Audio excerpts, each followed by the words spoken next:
Let's get hyped! Put your hands together as the Mustang Marching Band starts the evening's festivities with the Plum Mustangs fight song.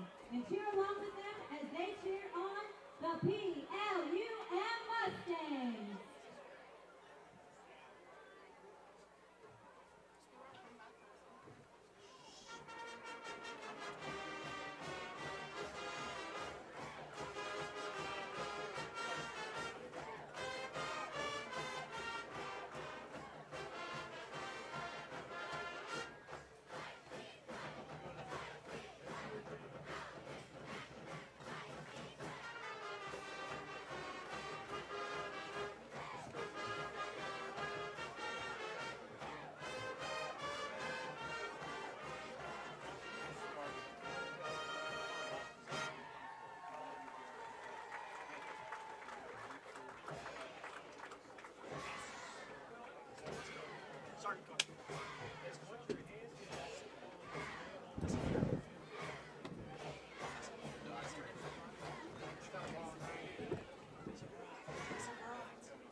Tonight's officials are by the 56 Football Conference, referee Mike Jarosinski, line judge Mike A. Jarosinski, umpire Brian Farah, side judge Jack Richardson, linesman Larry Porterfield, field judge Patrick Frank.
Good evening, diehard Mustangs fans. I'm Garrett Susko, and I'm joined by Zach Barat, Ben Tishko, Garrick Poe, Evan Smith, McKenna Leisfer, and the man, the myth, the legend, Mr. Rick Barat. The theme tonight is purple and gold, as the Plum Mustangs engage in combat with the Penn Trafford Warriors. The Mustangs are coming off a 54-0 loss to the McKeesport Tigers, and the Penn Trafford Warriors a 70-0 victory against Plum's next opponent, Albert Gallatin. A warrior to watch for is QB number 3, Gabriel Dunlap, who had a fantastic game last week. A Mustang to keep an eye on is running back number 1, Billy Guzzi, who crossed 400 yards last game for the season. This is, of course, Plum's homecoming game, which will include festivities throughout the night. The students section will indefinitely be fired up today as they are led by the homecoming king himself, Matt Carroll. This is perhaps the biggest game of the season so far. What's your guys' take? I think, like you just said, it's a homecoming night, big crowd. Usually the biggest crowd is always on the homecoming night because that's where everyone comes back. All the alumni. I've ran into at least 10 seniors who graduated from last year that came out tonight. You had the band, alumni, so it's going to be a great night. We just hope the Mustangs can put up a fight. I agree with Garrick too. It's just a big game for us because this will be a huge win for our next game next week. Yeah, I think we're all in agreement, right, Zach? Zach, you're the only one who hasn't responded yet. Well, personally, Plum has room for improvement. Yeah, they have a big crowd right now. It's their homecoming night. They're playing the PT Warriors today, and this is their chance to take an outbreak in the standings. Yeah, I definitely felt something special today. Something new is coming on after that loss to the McKeesport Tigers. I feel like they had something they just had to rejuvenate themselves, and I feel like that's what they've done. I can feel the spirit now, the passion, and I think that something might be afoot here where they can, shock the world or Western Pennsylvania here, as they could come out here tonight and actually win this game, which would be an amazing feat. Back to you, Zach. Well, okay, go ahead, Garrett. You can go ahead first. So I was going to say that it looked like PT got the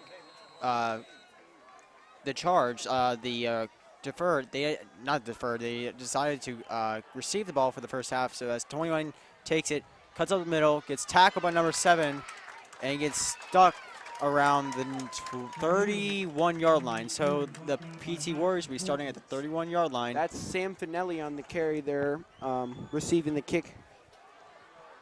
And like we just said in the intro, number 3,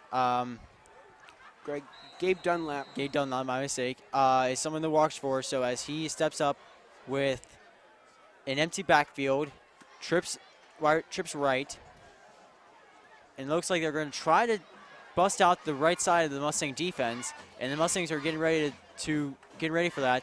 It's a QB sneak, and he takes it to about the 38-yard line for about a 6 or 7 yard gain, my mistake. And that was pretty much a good call for the PT Warriors because Plum was expecting it to be a Hail Mary or try a slant pattern with one of those trip right wide receivers. That was a great job by the Penn Trafford O-line there. You can see how big they are because in comparison to the Plum Mustangs D-line. They're going to hand it off here to number 10. He's going to go. Yep, he looks like he's going to go all the way for a touchdown in the first 4 minutes, or excuse me, first minute of the game. That is number 10, Caleb Lisbon, the 6 foot 195 receiver in his junior year right now. So great run there. Again, great work by the offensive line of Penn Trafford. Let's see. Looks like Gabe Dunlap will be the holder here as number 42. Keaton Hire will take the kick. Oh, flag is down now. It's going to be on the Mustangs. See, for the PT, Gabe Durlap, the quarterback, he came off real fast. He ran the ball for his first 7 plays, and the next play it's just a run right up the middle. Yeah, there could have been a little bit better tackling by the Plum Mustangs, but yeah, that was a good run by number 10. You said Garrett. That's Caleb Lisbon. Yeah. You can't say anything about that. It was the runner had looks like a false start on the PT Warriors. So as I was saying, they just had blockers on both sides. So if any Mustang tried to come even close, they were going to get blocked, and he had a wide open chance of scoring. So just an unfortunate situation for the Mustangs, but this is where they need to rebound and get this crowd, like I said, into this. And the student section is partly starting to fill up now because of the purple and gold night, and the kick is up and it is good. So the PT Warriors go up 7-0 against the Plum Mustangs. Well, that's a great opening drive by the Warriors there. We're going to see how the Plum Mustangs respond here in offense. We know they've got plenty of weapons like Billy Guzzi, Hunter Linhart, and Max Matolsi. It looks like they're missing Preston today for this game. I don't see him on the bench at all. Yeah, Preston's been injured the past couple of weeks. We haven't seen him since, I believe, week 2. This is interesting now. PT is already up 7-0 in the first 4 minutes of the game. If you see the Plum Mustangs respond quickly and it becomes 7-7, this is going to be possibly a high-scoring game. If PT puts a stop against the Plum Mustangs, you might see momentum shifts on the momentum slowly shifting to PT here. But if the Plum Mustangs do score, it will be like last night's game with the Rams and the Vikings last game. That score was in like the 50s. I actually believe it ended up being 38-31. Oh, yeah. Well, over 69 points there. Yeah, but combined, Yeah. of course. So it looks like number 42 for the PT Warriors is about to kick it off again. And this is a line drive kick on a weird pattern. Oh, number 9 for the Mustangs muffs it. He gets to about the 15-yard line, gets stuffed. So That's just Logan Brooks there on the fielding the kick. it was just that spiral it took. It wasn't like a normal spiral or even a front flip or a back flip like he usually does. It was like a sideways turn. Yeah. So it was like a weird able to play it for number 9 for the Mustangs. Logan Brooks, my mistake. So as the Mustangs start on what looks like the 17, 18-yard line, and as Hunter Linhart gets his first chance at showing off the Mustang offense. So they go trips left this time with one receiver on the right. He decides to throw a screen pass and it's a little bit ahead of him. That's number 4 was the intended receiver, Jimmy Schropp. That was actually a nice play by the Mustangs. I was looking, and he actually had a lot of open room. It was just that Hunter was expecting him to cut faster and run instead of Jimmy Schropp just staying there. It wasn't any of their faults. It was just miscommunication, if that makes any sense. So as Hunter has sets a Wildcat, hands off. Jimmy Schropp gets to the right side, gets to about the 20-yard line for about 2-yard gain. It looks like the Plum Mustangs are using Jimmy Schropp more than Max Matulski like they did in the first 2 games like that when they play the Highland Rams. But as you see, Max Matulski is going up against number 25, Tony Zona, 5'11", and Max is just around 6 foot. Tony Zona is a big, big cornerback. Yeah. So I'm not be surprised if they try to throw to the left side because, like I said, number 9, Logan Brooks, goes to the left side. Decides to pass, throws to number 10, who got a nice pass, keeps on his feet, and gets to about the 29-yard line for a Mustang first down. So what a good play call for Matt Morgan. That is Ryan Hubner on the catch there. I was expecting it to be a pass to the left side because Logan Brooks was cutting over to make it a trips left. But they cut back, and Nick Hubner created a hook route. It looks like broke off. they're doing a wildcat with Reed. And yes, they are. And Reed gets stuffed instantly. Oh. On that situation, it was just the right guardman. I did not know who number it was. Just let go of the block. But that's what you need to do if you're the Mustangs. You need to hold on to those. The D-line for the PT Warriors is just going to pound you all night. They got to make sure that they keep hold of the D-line because that's the first line of defense for Hunter and the running backs. After that, it will be all blocking. You can see there's a dog pile on Reed after that. Number 68 of the Mustangs actually had to hurdle it off. That's a muffed Wildcat snap. Another loss for about, looks like, Another 4 yards maybe. it looks more like 10, about 10 yards. So the Mustangs will be set up for a third. Right now and it's 3rd and 12. right now it has 3rd and 12 on the scoreboard. They're going to change it very soon where I can judge it, but 3rd and 21. Oh, man. But as you saw, you see Reed Martin taking the snaps there. Interesting to see, as what Benny said, put them in the Wildcat, something different to get the playbook mixed up. So as Brooks go to the right side, looks like they're going to throw deep. Lindbergh Throws it deep to number 7, Mac Mikulski, and it's just overthrown. Was heavily defended by number 25 for the PT Warriors, Tony Zona. Tony Zona. So it looks like the Mustangs are going to be punting. So just, they got the first down, and they just went right backwards. So, like I said, the Mustangs need to capitalize on these changes because you saw with PT. Is Reed Martin a kicker? No. He is a running back. Well, right now A running back / receiver / defensive back. Well, right now it looks like he's That's playing all he's played so far. Right now he just played Wildcat formation right Yeah. there for 2 positions. I guess. So it looks like he's punting, and yeah. he hit a nice punt right to about the 49-yard line, takes it to the left side, That's number gets 8 it to there. about the, almost number 8. Larry almost ran right Scafuri into just throws number 8, George Dimitri. I would have to give credit for Reed on that punt. That was a real good punt there. It was dead center. Went about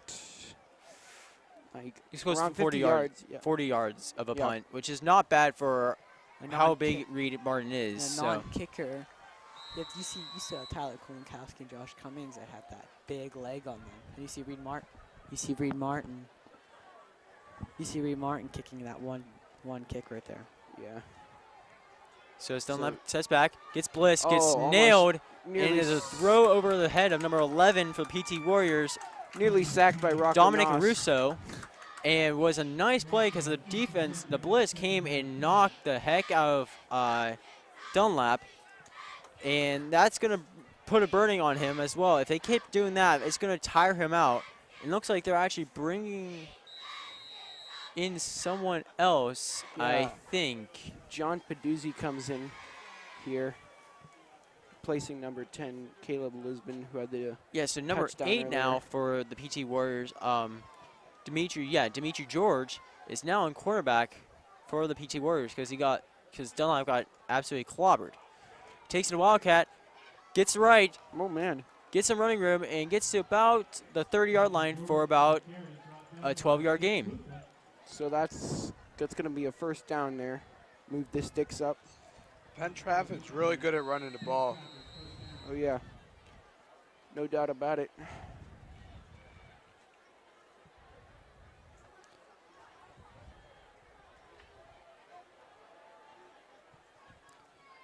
So looks like Dunlap is back into the quarterback with number 10, Caleb Lisborn. Lisbon. hit to the left side. And it looks like there's a flag. Looks like it's going to be, I don't know what the call is going to be. Probably a false start on the offsides on the Mustangs by mistake. And it's a 5-yard penalty, and it'll be a 1st and 5 for PT Warriors. 5-yard penalty. Replay, first down. So now as the PT Warriors get deep into the Mustang territory, you wonder if the Mustang defense, with their goal line stances and all these nice stances that have happened over the years and over the weeks of this organization, could come out and help out at this certain time. So as there's a trips right, Dunlap takes it, throws it, almost got sacked. Big He takes hit it to the there. left and missed one tackle. What an unfortunate situation for the Mustangs. Brought down by Max Matulski, got to him there. Could have been a really nice defensive play there. Hit him real good, I think that but was he didn't go down. I thought the person that missed that sack was Akil Washington for the Plum Mustangs. Right He got a nice head smack in there with his arm, but did not go down. But I still give a credit to Akil there. Yeah, I started saying it was going to be a sack because I thought he had him swallowed up and brought down to the ground. Then I realized that Dunlap escaped it, and he got about 10-yard gain. So as he gets sacked again, this time that Mustangs got to him. So, but it's only a loss of, looks like 2 yards. So a good situation for the Mustangs, but still, that's going to bring a burden onto, it's going to bring some momentum onto the defense. So they're going to keep pressuring the O-line of PT and Dunlap. It's only 2nd and 8, 7 minutes left on the clock, too. It's still 7-0, and the Plum Mustangs hold them here. They still have a chance to get some momentum on their side. So he's a hands off to number 10, That's Caleb Lisbon. who gets breaks. It looks like he didn't break one tackle, but he gets about a 5-yard gain, maybe 7-yard gain. No, not 7. I thought it looked like 4. Yeah, from it's where a I'm at. 4 or Yeah, 5. I can't tell from this side. Sorry, everyone, but Yeah, we I can't think see. it was at least 4. I don't think he quite got to It'll the be 5 yards. and- So like I said, Mustangs third down, and looks like it's a 3rd down and 7. Oh, so I was So closest. This will be a huge stop for the Mustangs on 3rd and 7. So it's number 12 for the Panthers. I mean, not Panthers. Warriors. Ethan Carr. There's a This is on the Mustangs, Yeah, and that's that's- going to get them close That was to on another first down Josh for PT. George there. He's jumped the snap. That'll be close. So they false start false start on PT. Actually, looks Oh. like. Guess they So, my probably bad. movement on them, and then caused Josh George to Yeah. step up, like Garrett said. Apologies to Josh George there. That was not his fault. That was on Penn Trafford, so they're going to be moving back here. That's what these kids are taught when they're young. Well, if you see the O-line the O-line jump the ball, you start going because that's what causes most of these penalties. If you just stay still, they're most of the time not going to call it, but you have to make it. You have to sell it. That's what they call it, the selling game. Yeah. Of the football. Now it's 3rd and 12. And Look for- they're still in the red zone, too. I would look for number 12 here. He's big, going against a smaller looking. Number 8 looks at Oh, throws but it up it to is the right. It's going to number 8. And Cuts it to the left yeah, side he's and gonna gets it walk in for a touchdown. So what a nice play by number 8. Almost getting absolutely swallowed up by the Mustang defense in Yeah. the center. Cuts Dimitri it left and takes it all the way in. George with his first touchdown there of the night, making it 13-0. That was a good play by the PT Warriors right there. 3rd and 12, and they square on the 17-yard line, and they were able to finish off, get the last 17 yards, and put one in for against the Plum Mustangs. And the PAT is good. Good. 14-0 here. 5:48 left in the first quarter.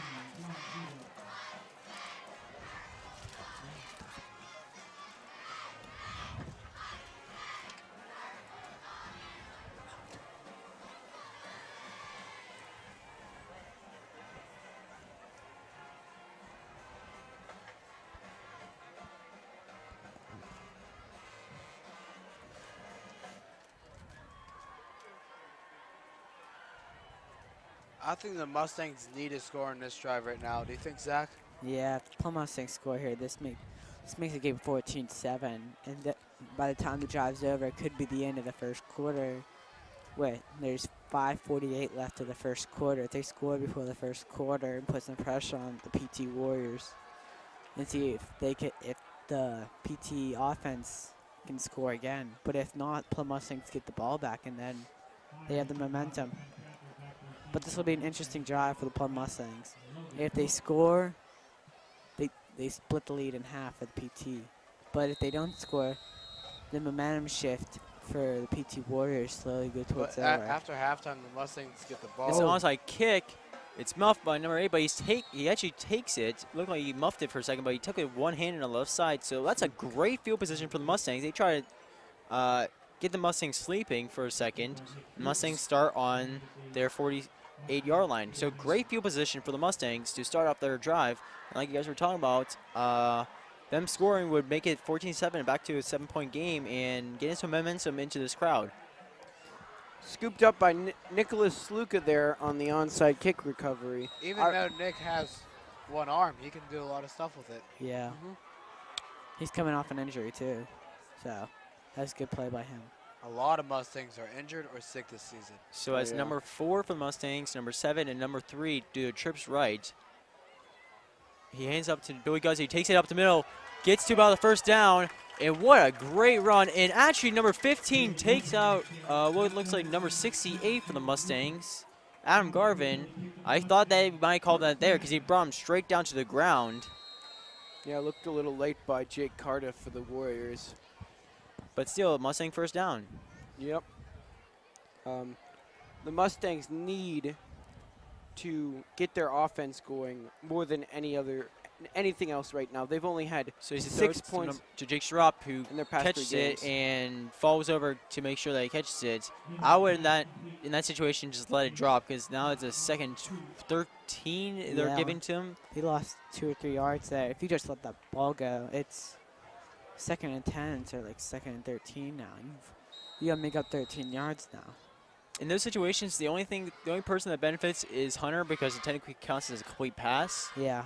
But that's in that situation, complete passes, and especially with it being how the Mustangs have been playing, complete passes mean not a whole lot compared to yards. So as Hunter gives it to Guzzi, takes the left side, gets cut, gets past one, gets it to about the first down, very close, probably a third and inches. I think it's 3rd down and 1. That was a great run right. It's going to depend whether the referee marks it. It looks like it's short by a good full yard. Like Garrett said in this intro, Billy Guzzi broke over 400 yards this year from last game. He's starting off to heat up and got another, what looks like a 12-yard gain.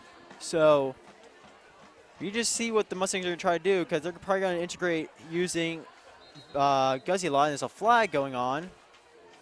Ever since game 2. It looks like he's been calling on the Mustangs for the sideline warning. Yeah, sideline warning on the Mustangs. And it's a 3rd down, and looks like it's, I don't know if it's a 15-yard penalty or it's a 5-yard penalty. Looks like a 5-yard penalty. And that's where you just need to keep your composure. Because it was a 3rd and 1, very close to the first down. Now I have to back up to a 3rd and 6.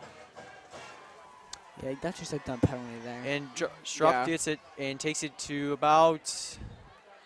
gets about a 2-yard gain. So, like we said, you got to capitalize on those because it was a picture a 2-yard gain on a 3rd and 1 would have been a first down. Now it's only a 4th and 4. I'd go for it.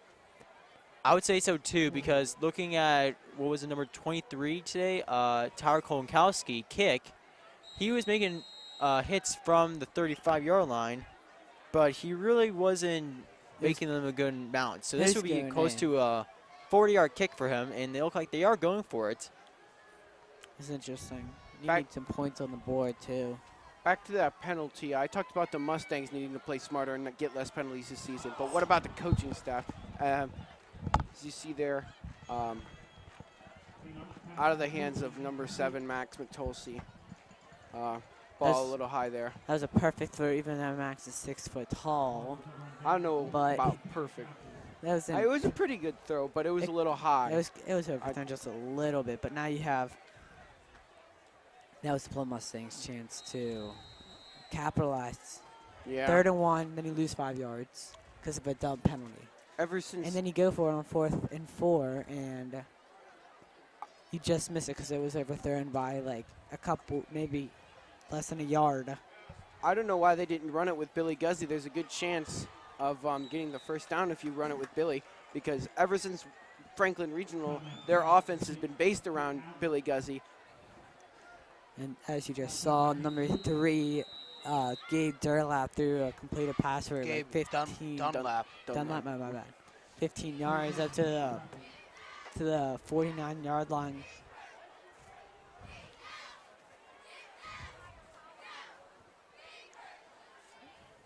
So it looks like Dunlap steps in the back. So it looks like there's going to be, he takes it, rolls left. Nikhil Washington comes out, and it's almost close for the sack, and Dunlap gets absolutely tackled by number 34 of the Mustangs, Omar Kershaw. Omar. I thought Max Patulski had a little bit to do with it there too. I saw him knock him out of bounds there.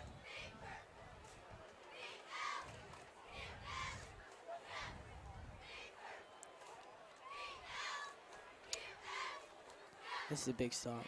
They got to stop him here. 2nd and 4. Although the Mustangs defense has not been consistently good this season, they've had some really, really good big-time plays, especially in moments when it comes up clutch. I think they need to play like that all throughout tonight. So, because their defense needs to open up more opportunities for their offense. They can get an interception or a turnover. That's exactly what they need to be looking for to get the offense going, get some emotion back in, you know. They need a turnover right here. As you just saw, number 10, Caleb Lisbon just got the first down. Garrett's right. You need a first down here. You turn. The quarterback has been running around all night, taken down finally by number 72, I believe. That's Evan Azera. That's a good tackle. But the big 6'6" linebacker / defensive lineman. That's where the little improvement might be for the Plum Mustangs too. So just putting that, maybe get that final tackle and you get the sack instead of letting them get the first down. But that's just one thing they have to do. And as you see, the PT Warriors finally entering the red zone on the 20-yard line. So as there is 1:05 left in the first quarter, the PT Warriors up 14-0, threatening to get another touchdown. As number 3 steps up, throws it, and is caught by number 12. That is Ethan Carr for his first touchdown of the night, and that's going to put them up 20-0 on the Mustangs here in the first quarter with 55 seconds left to go. That's great sliding catch there. Now we're going to line up with Keaton here for the kick, see if he can make it 21-0. What do you guys think about that? Well, that was a good play for the PT Warriors. Wide receiver got open. He threw the pass, touchdown. But that was a good drive by the PT Warriors. Now you need to see the Mustangs come down, at least get a field goal, hit some points on the board to get the crowd back motivated in the game.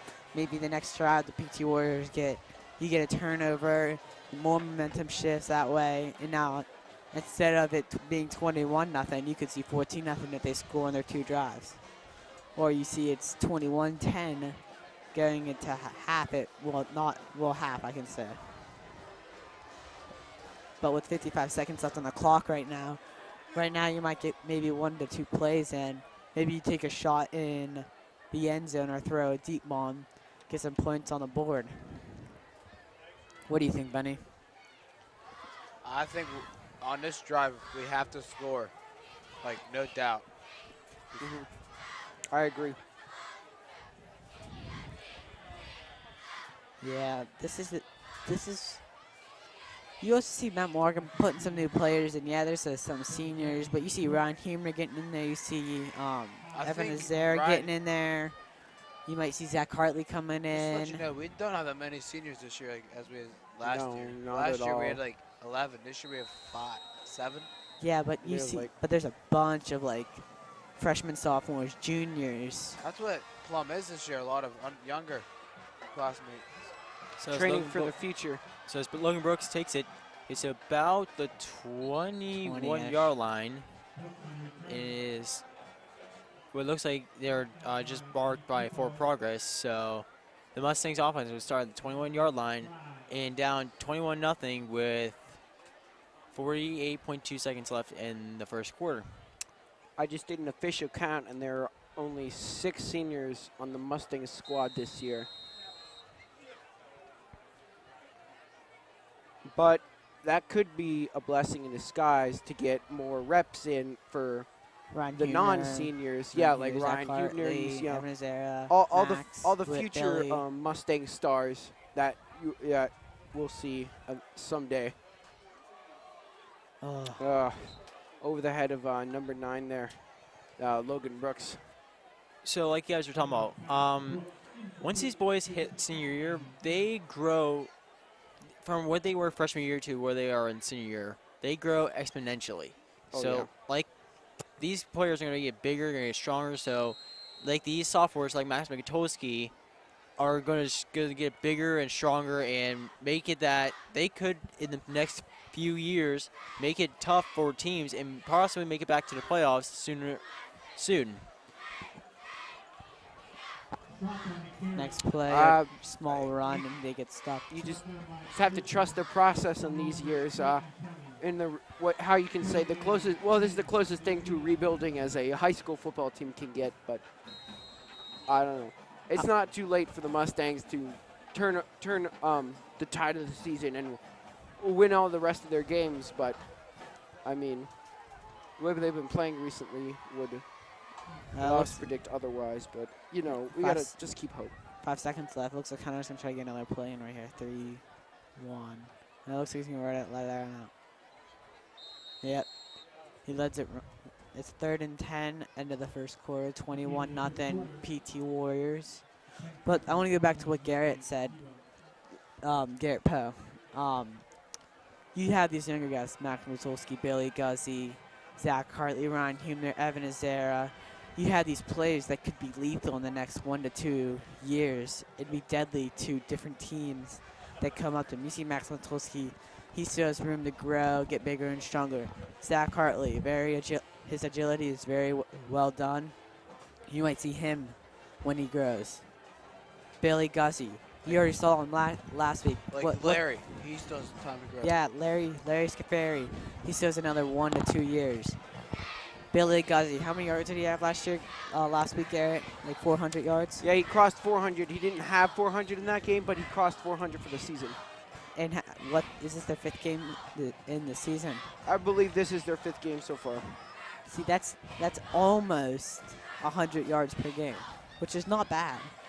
That you have players that could be lethal next year, but well, that's in the future years. But this is this year now.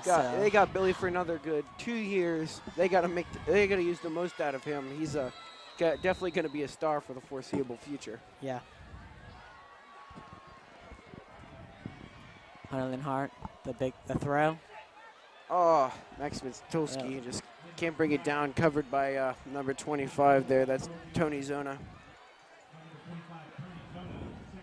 You've seen Hunter Linhart throw into Max twice. He's slowly his depth chart for targets is slowly coming out. You see he's throwing to Logan Brooks. You see Larry Scafari. You see Max Mitulski. I think he's passed to Billy Guzzi in the backfield. I don't know about that, but you see all these different players in depth. But the throwing is just a little bit now. Now it's 4th and 10, and I see the Plum Mustangs punting. They can't go for it because if they miss, it might be an easy touchdown for the PT Warriors right there. I don't think they're going to use Tyler Konkowski at all for a punt today. Yeah, you see Reed Martin in the backfield now again.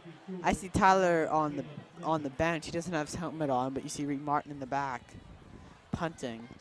Tyler Konkowski does play soccer for the Plum Mustangs, so. Yep, Reed performed very well on the punters rule last week for the Mustangs. So Why not roll with him for the next game too? I didn't know he punted last week. I was not aware of that either, and I was there.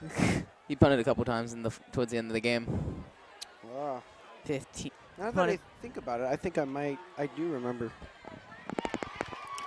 He just punted from the 15-yard line and pinned to the other 35-yard line, and they tackled him to the 30. That was tackled by Jackson Marzik and Larry Scafuri. That's pretty good defensive play there. Like I've been saying, they've had big plays all season. They just haven't been consistent enough to make. Yeah, on most of the plays, they are getting to the guys they need to, but they just need to start finishing their tackles. Of course, missed tackles are infuriating across all levels of college, whether it's like pee-wee, high school, college, professional, even the Pro Bowl. You know, you see guys missing tackles all the time. It's something that every great football player needs to work on. Yeah, if our defense can figure that out, then they could be performing a lot better than they have been. Yeah. Deep pass. Oh. Caught. Oh, gets right past number 8, and it's a race to the end zone. That was a good tackle by Max Matulski right there to get him out of bounds right near the 10-yard line. But the PT Warriors with the big throw to get them in the red zone now, though. Real great by Max Matulski to chase him down like that and bring him out of bounds before he gets the touchdown. That was a good tackle. I thought James Cheers to him. Rose was going to get that tackle. That's a good final tackle, though. Keep him out of the end zone now. But that was almost intercepted, too. I don't know who just missed the interception. That was a close. Number 3, James Rose. He jumps maybe a second or two earlier, and he could be in the end zone right now celebrating for the Plum Mustangs. But you see the quarterback, number 12 number 12, Ethan Carr in the backfield now. He had a touchdown earlier. Yeah. Just like they did last time. It might have been delayed game. Yep, delayed game on the PT Warriors. Moving back 5 yards. That makes it 1st and 15. And they're on the 19-yard line now.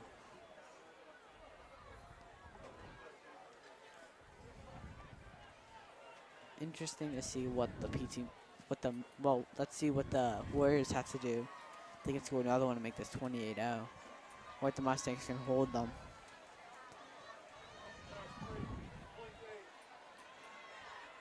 The pass.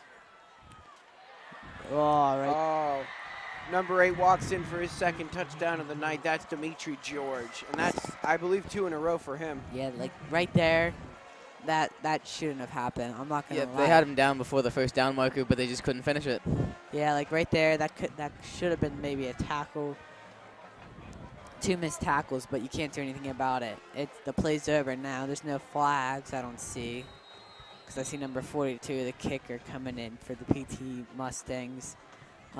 Keaton here. And it's good. This makes it 28-0. But, Evan, what do you think? What do you think the Plum Mustangs can do to improve? It's 28-0 with 11:20 left into a half. What do you think they can do? I think the main 2 things are, like I said before, finishing the tackles and then getting the receiver core back where they were week 1. Because week 1, they were performing very well, getting a bunch of big plays. Since then, hasn't been there, but you know they have it in them. So, was that against the Highland Rams? Yeah. Yeah, I was there for that. That was a good game. But, like, now, what Evan said, finishing those tackles off and get the offense working. Because they have an amazing run game, so if you get the wide receivers on top of that, then this team can be in a good place. They'd be a lethal team, like I said. Of course.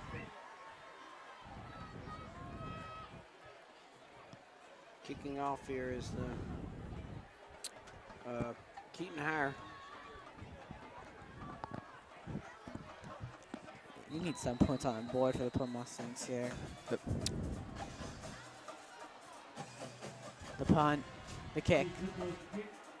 Put to the 5-yard line, return, looks like Logan Brooks there. Logan Brooks to the 25, right around the 25-yard line. See, if I'm Matt Morgan here, I don't put in new players, I don't put in, some sophomores and new sophomores like Zach Hartley in them yet.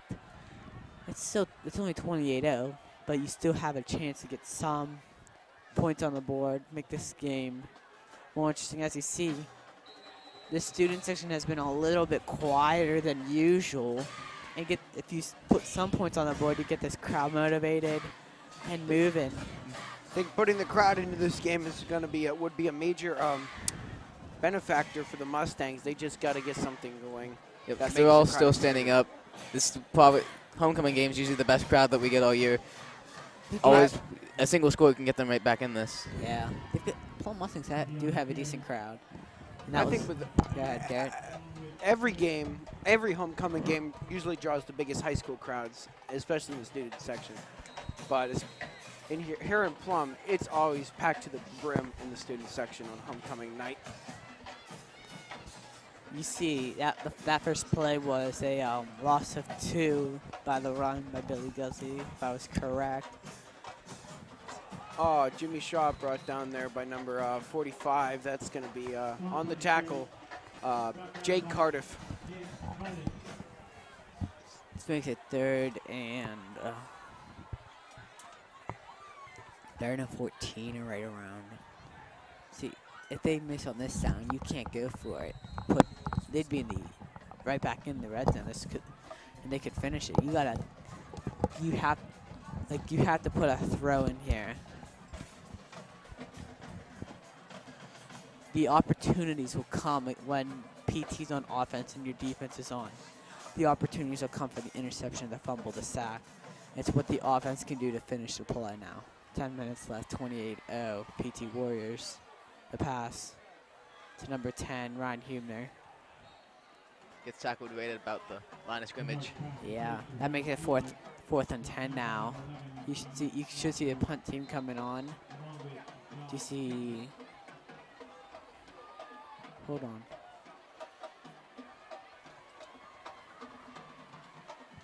I think I see. That's Reed in the back, right? Yeah, that's Reed Martin. I think they're going to be using Tyler just for field goals. Yeah, they might be. Some must be up with Josh Cummings. Yeah, he's usually the punter, right? Yeah, I think he might be injured or something. I didn't even see his name on the benches. Maybe sick or something. Good punt by Reed Martin. It's Muffed muffed. by number 10, Caleb Lisbon. And taken down at the 20, what looks like 7. Great defensive play by the Mustangs. They've been doing good on their kickoffs. Kickoff defense have been pretty good all day as they pinned a guy back earlier. So the Plum Mustang special teams has been really good. Like Reed Martin's been he's been booting the ball 50 yards. Like that's good. Like I can't even punt when I'm in goalie. I can't even punt 50 yards. Yeah, and you're a soccer player, Benny. I used to be a goalie. Yeah. Reed Martin used to play soccer. that explains it. Most punters, never heard of a punter that hasn't played soccer in his career. Tyler Kolonkowski, soccer player. The great Pat McAfee, a Plum alumni. He played soccer, and soccer was his love. Yeah. Back when he played for Plum, and he became a punter to go on to play for West Virginia, and he went on to play for the Colts with Peyton Manning. At one point regarded as the best punter in the league. I totally believed if he kept playing, he'd still be it. But let's go back to the game now. That's a run by Caleb Lisbon for 5 yards. Yeah, right up the middle. Sorry about that. I just started rambling. All right. It's all good. It's homecoming night. Gabe. Best night to top guard at the end of the night. Handoff to number 10. That's Caleb Lisbon. And spins out of two tackles. He gets out of that one, and Billy Guzzi's going to get him now. That pulls him down right to the 5 yard line. I think Max is the one who slowed him down. Max slowed him down and let Billy catch up to him. Yeah, there's a couple guys there to spin him out for a little bit.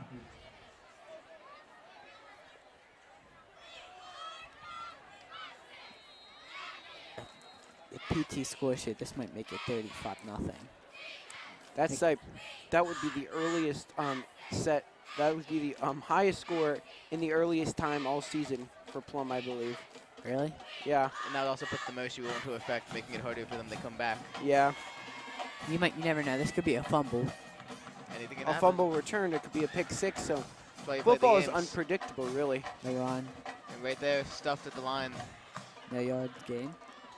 Maybe a loss of 1. The marker was at the 5-yard line. The referee has it marked at the 7. Yep, loss of 2 right there.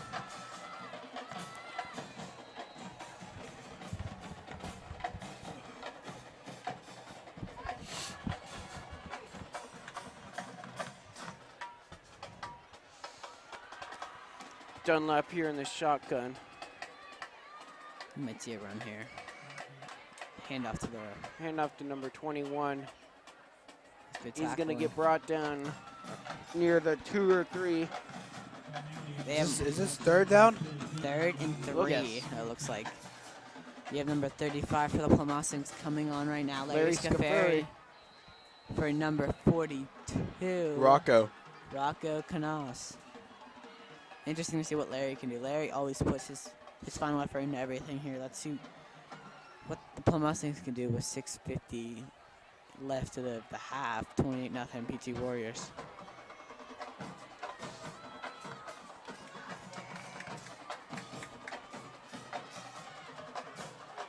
Play action and incomplete. Well, I thought he held the pass for a second or two, and then I guess good defense by the Plum Mustangs, and he got it out of his hand. That makes it 4th and 3. Now, Garrett, if you're the PT Warriors and you're up 28-0, do you go for the field goal or do you go for the field goal? I mean, touchdown or field goal. My bad. I'd go for the touchdown here. Just to put in the mercy rule, but it looks like they're not doing that. But if I were leaving them, I'd go for the touchdown. If you're up there by this much, you just want this game to be over quicker. This will make it 31. Oh, it looks like it's good. Right into the band. Yeah, right into the PT band. That's the first field goal they've kicked all night. I don't think I've ever seen a field goal been kicked in a high school game yet. I'm not gonna lie. Oh, well, you've only been to the home ones. Yeah, I haven't only been to the home game, so.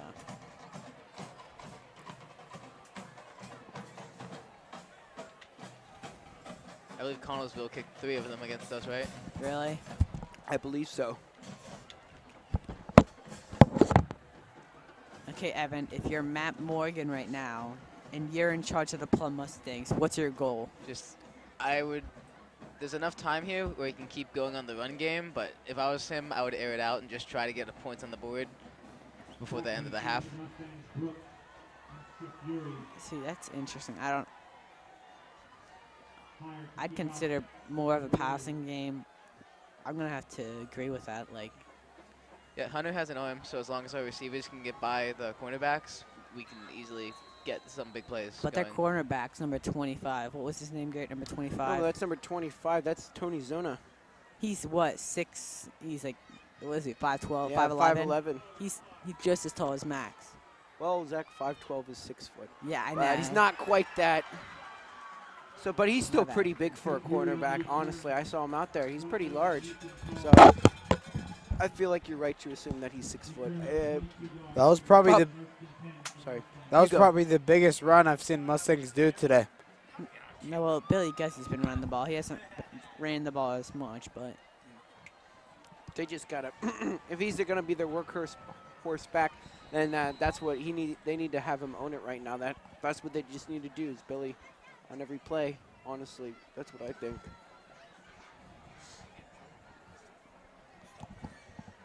Or at least until you can get the pass game going. was that a QB sneak?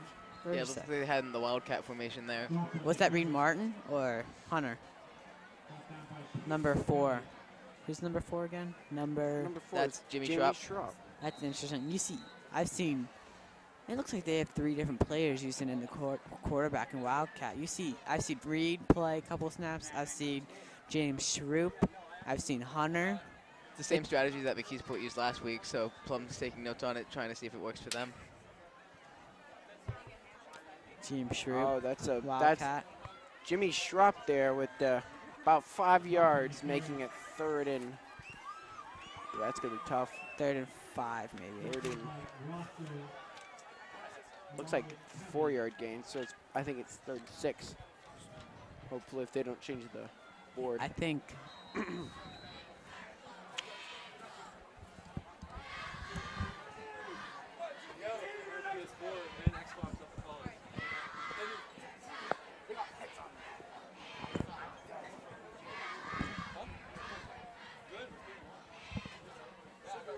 So they're lining up again in the Wildcat formation. Pitches it to Guzzi. He stays up for about a 7 or 8 yard gain. Great run there by Billy Guzzi. Still going to be marked as 4th down, though, for the Mustangs. So, Garrett, you think they're going to go for it or just punt it off, be safe? You got to go for it now. In If my I was the opinion. Mustangs, I would do a quarterback sneak. 4th and 2, yeah, that could work for them. Could. Hunter Linhart's pretty big. He could force his way in. Or give it to Billy because he can easily break through that.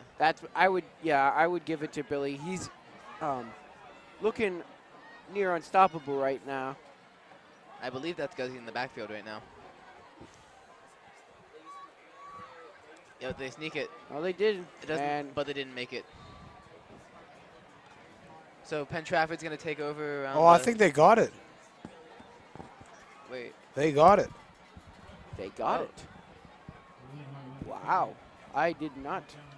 Because the ref was moving his hand forward. Did you see that, Zach? No, I didn't see it. Yeah, Was it's it fourth marked on the down? board as Yeah, it was 4th down. It was a 4th and inches. 4th and inches or 4th and 1? 4th and 2. Really? And That's good play call. They've killed 2 It minutes looks off on the clock. sideline markings like he didn't even get close, but they're going to Well, call it 1st down.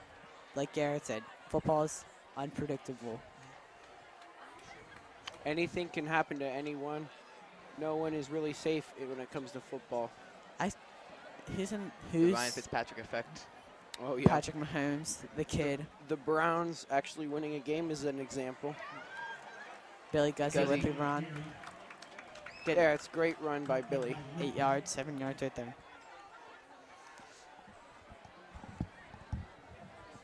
I've seen how many different quarterbacks have the Plum Mustangs used? They've used They- Ryan Hubner, Jacob Miller and Hunter Linhart. They use Reed Jacob. Martin. I think he's only been there for Wildcat though.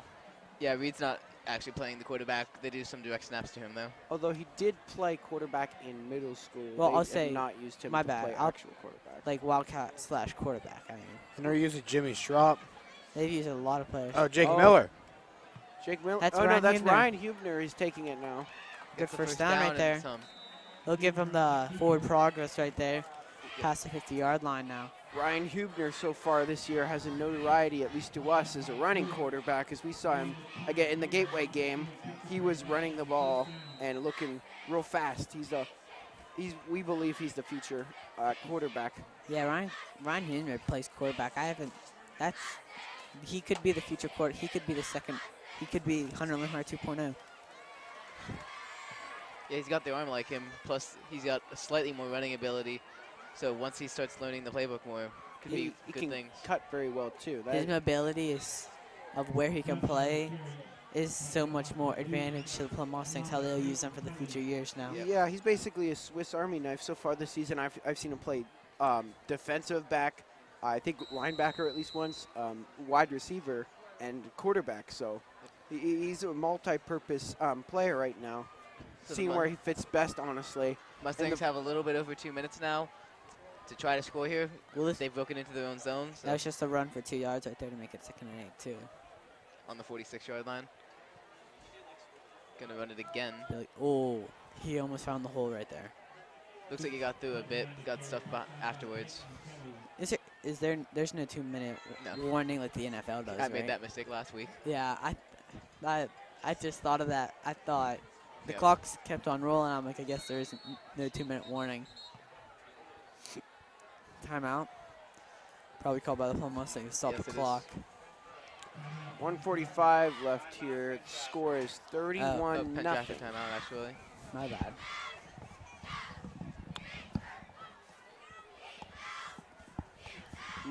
The homecoming night so far hasn't quite gone as the Mustangs had wanted it to, but I don't think it's completely out of the picture yet to say something might happen for them. Yeah, they still have the And rest this- of this drive plus a whole other half. Yeah, I mean, I used to be a lot more cynical about football comebacks. Then I watched Super Bowl 51, and I pretty much after that I believed anything is possible. So it's not completely out of the picture to say that they can come back here. James Schropp in the back in the Wildcat formation now. They just got to find a weakness and pick at it. Oh, it looks like that's Hunter, I mean. Oh, incomplete to number... I think that was a penalty on Penn Trafford for the delay hit. Who was that throwing to? I don't Number 10. 10. That's Ryan Was Huebner. was there a flag down? No, there's no flag. Yeah, there is. 50-yard line. It's on PT. That was a good throw there by Linhart. Just got the cornerback got his hand in there to break it up.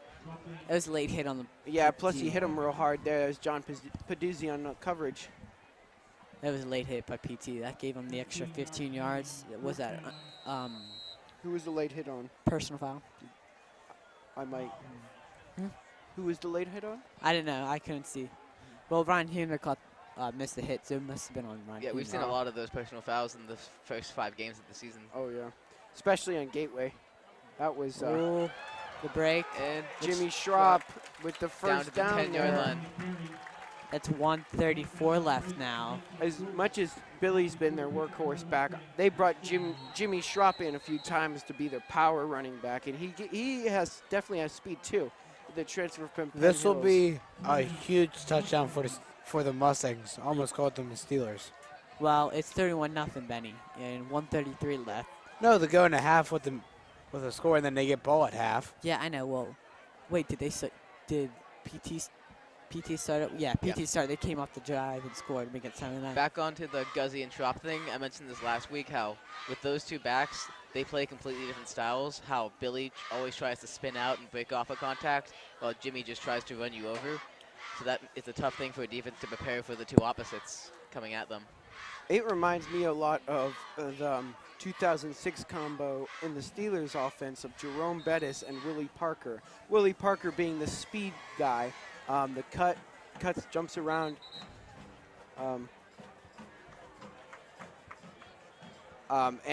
James Schropp, Jimmy, he's the big running back who can get out when he hits open field. He can go for long. So that's why I think they're comparatively too, and they That's just good. work as a duo. Maybe the current day Mark Ingram, Alvin Kamara combo. Oh yeah, that's With a Mark good one Ingram too. too. Those two were unstoppable last year. Of course, yeah. Oh, Oh, trucks stiff him on the in. man down. Still can't get anywhere as he held onto his leg. That was number 4, That's James Jimmy- Shroop. Jimmy Schropp putting him in the ground there. It's James Shroop, you know. It's not Schroop, it's Schropp. Well, it's James Schropp. He goes by It's Jimmy. Jimmy. I have him in my TV class.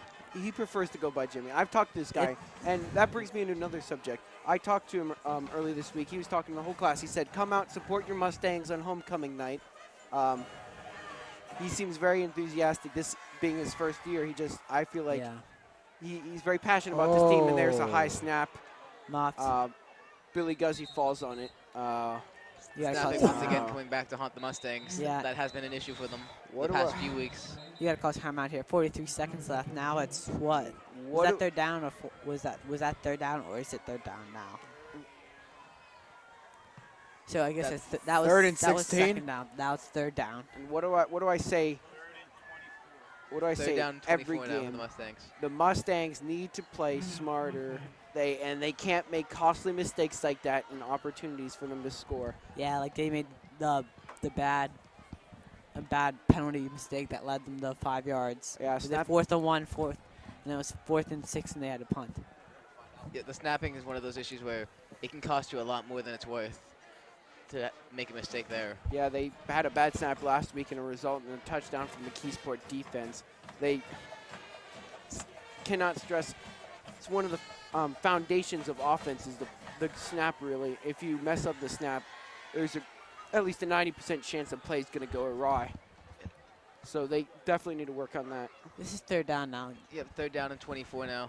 Personally, 43 I throw seconds this. left. Personally, I throw this in the end zone, or I throw a ball. I think that's a Plum Mustang's second timeout. I throw this in the middle of the field. If you throw this in the middle of the field, you can call timeout and then Yeah. kick a field goal. Looks like they have a 5 wide receiver set out. This is where you might throw it in the end zone, get some points on the board before half, and get the ball back after half. And that's Throw. looks like what they're going to do. Oh, Ryan Huebner. Had it open, he just couldn't jump There's for a it. flag. Is there a flag on the play? tried to make an Odo. There is a flag. Yes. Ryan tried to make an Odo Beckham catch there. It's So a that flag on a Penn pretty much- Trafford Warriors. was Yeah, really he had a lot of space there. He just wasn't in perfect position to catch that ball. It's the only thing he could have done there. I mean, he couldn't get both arms up. He was in heavy coverage, so. Yep. I mean, You see the Mustangs. Penalty Was that on the Mustangs? Yeah, it looks like they're pushed up. let's be honest though. Is there any other player, I football believe it's receiver that can make a catch like that, other than an elite receiver in the pros? Now mean, it's Antonio third, Brown. 4th down and 25. Oh, it's 4th and 25. I think they're gonna move the ball back. Nope. Look, the ref signaled for it, but they didn't do any. Oh, they're still out there. 4th and 20. Yeah, 25. Yeah, 36.6 seconds left at the clock. He got this in the end zone. But if because the they- first down marker is on the on 3-yard the line. 3 yard, So get rid of. Oh, through the Max- hands of Max, Max? there. Has Max made a catch yet? I was just wondering. I don't He's believe- been I don't believe overthrown so. a couple times too. I'm just saying. I do not believe there has been a single reception so far on this Mustangs There's been a offense. lot of maybe I don't know if it's been overthrown or miscommunication between the quarterback wide receiver. If it's a miscommunication with the play. But there's been a lot of overthrown balls or underthrown balls or the receiver just not getting to there enough time. yeah, again, week 1, Hunter and Max looks like they had a Combos. great combination. Yeah. Mhm. We thought that was going to be so lethal this year. Since then, it's just toned down. Well, 1st and 10 for the PT Warriors now. 29.9 to be exact. 31-0 PT. And you see PT starting to try to get some points on the board before it ends. He quarterback scramble for 10 yards. You might see a timeout. Looks like he got close to, maybe a little bit past the first down marker on Oh, that look, play. they're going to hurry up. They really think they And can they're put playing. it. They can really think they can. Oh, I think they're gonna just steal it. Yeah. Oh wait, they spiked it. Yes. Oh, so they are just gonna try to put more points up here before the. Their goal might just be put it into mercy rule for the beginning of the third quarter. Well, Yeah, there's they- 15. I don't know how many timeouts PT has. I believe that, They- that that was their they've- last one or the second. Well, they've used one so far, and he just spiked the bottle. So they have at least one, I think. I think they used 2 on the last drive. Oh, I know they definitely used one so far. see Yeah, now they have at least 1 left. this is where like Aaron Rodgers is so good at. He just throws it right to the end sideline, and he gets out of bounds. They're going for the deep ball, but they pass it Interception. short. Picked off by the Oh, Mustangs. nice, Seth He has Norcutt space. there. Get out of Norcutt bounds. gets down to about the 37-yard line. That was good. And Push- the Mustangs have 5 seconds to try to pull off a long play here. That was a good interception. The Very- like I said, the turnovers are come. And Yeah, look very, at that. very clutch play, especially this late in the second quarter, trying to get the fans back into this game. So the Mustangs now got about that's- 5.5 seconds to try to air it out. That's their first interception in a long time now. This is the final play. This is where you might see. Seth Norcutt, who many believe to be the defensive leader, got that one there. Yeah, he's been performing very well. You see, now Had the injury of the you past got couple you have weeks. some decently tall wide receivers. You have Max Matulski, 6 foot. Ryan Humner, 5'10", 5'11". I say you just let the 3 on the right side just go to the end zone and air it out towards them. He's got to get time to throw. Oh, he's going to run Linhart's it. going to run for it. And that is going to end the first half. The Mustangs had an opportunity at the end, but they couldn't find a man open, and Hunter Linhart was left with no choice but to run it. I guess he was thinking maybe if he got a block or two, he had a chance to run in the end zone for a 35-yard run. That was really the only chance of getting a touchdown on a run. Stay So- tuned for a very special halftime show as it's homecoming night. The Penn Trafford Band will be performing, and then we have the announcement of the Plum High School homecoming queen and king for this year. It is 31-0. You're the PT Warriors.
the Jets. Penny and the Jets. Penny and the Jets. No, he won't know either. I love this kid so much. He won't say. Maddie. I can't tell you. Hey Ben, you watching out for Jamie? Because if you're not, I'm also in your ass. You better be protecting my Jamie. I'm gonna go. Come here. Maddie.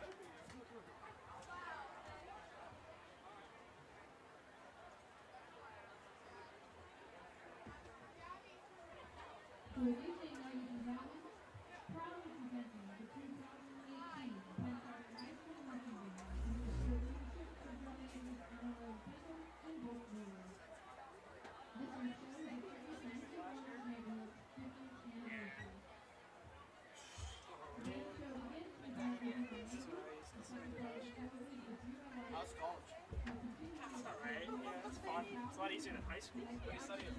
I'm gonna do marketing. Oh, really? Yeah, I'm majoring in marketing. That's pretty fun. I like marketing. Yeah. Do you take marketing in high school? No, I don't take one. I was gonna say. Yeah, that was like one of my alternates, but I mean, like, you know, I'm in the pre-med. So. Yeah, I'm a pre-med The dude. Penn Trafford High School Music Department is proud to present Penn No, Trafford never touch their signs. the greatest neighbor ever, our first Mr. Robinson. I can touch their signs. I used to. I used to do it. Let's do what we need.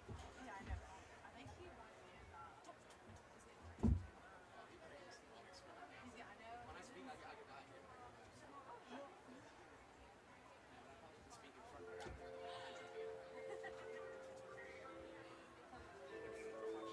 the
and lacrosse, we welcome you to our homecoming celebration.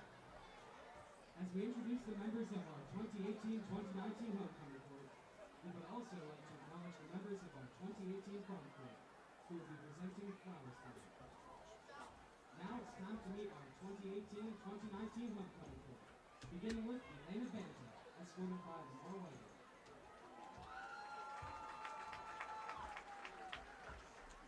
Elena is a varsity soccer player and captain on the team. She also participates in the television production 3 class and was in the SAC club. Her parents are Thomas and Angelica Banta from the Liberty District Village.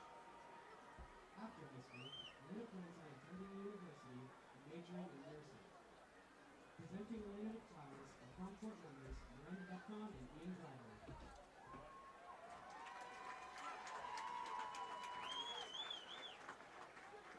Skylar DeSulia, escorted by Colin Stesson.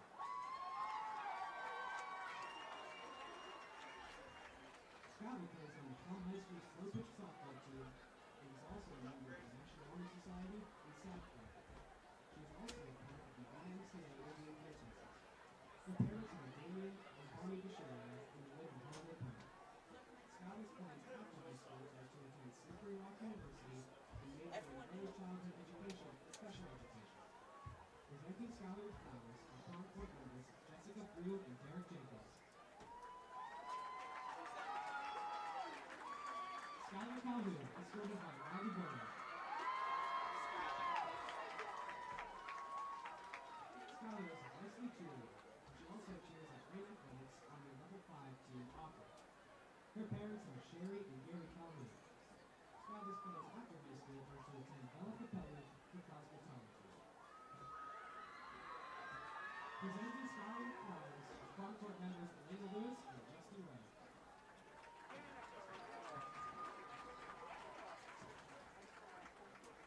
Shailene Lewis, escorted by Anthony Glenmaster. Shailene is a varsity cheerleader and a member of the SAC Club. She is also a part of the prom committee and French club. Her parents are Amber Johnson and Aaron Lewis. Shailene's plans after high school are to attend university and major in public health. Presenting Shailene with flowers are prom court members Zoe Nonberg and Evan Sanford.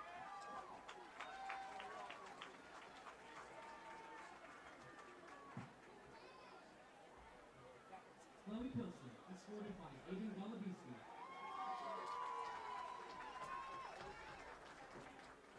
Chloe is a varsity softball player and is also a part of the school children's club and the Penn's club and the SAC club. She lives in Hartwood Park with her parents Scott and Lisette Kirsten, along with their 6 siblings. Chloe's plans after high school are to attend university and major in physical therapy. Presenting Chloe with flowers are front court members Alexis Say and Ian Driver.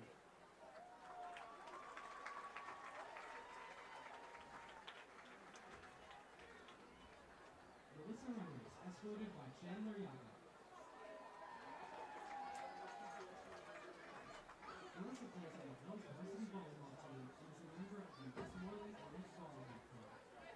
She is also the Student Council Secretary, a member of the National Honor Society, a member of the prom committee, and a member of the YMCA Indian Princesses. Her parents are Mark and Lisa Reynolds. Melissa's plans after high school are to attend university and major in fashion marketing. Presenting Melissa with flowers are prom court members William Tishko and Derek Jenkins.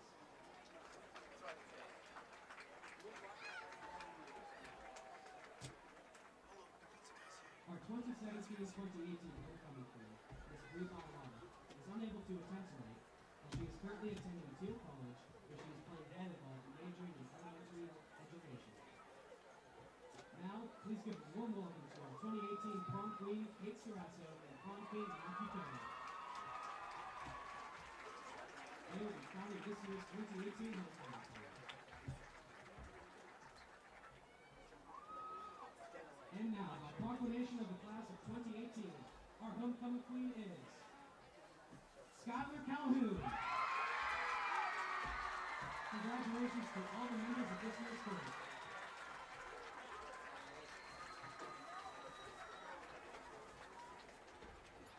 The senior class would also like to say a special thank you to our class sponsors, Mrs. Piper and Mr. Wright, and also to the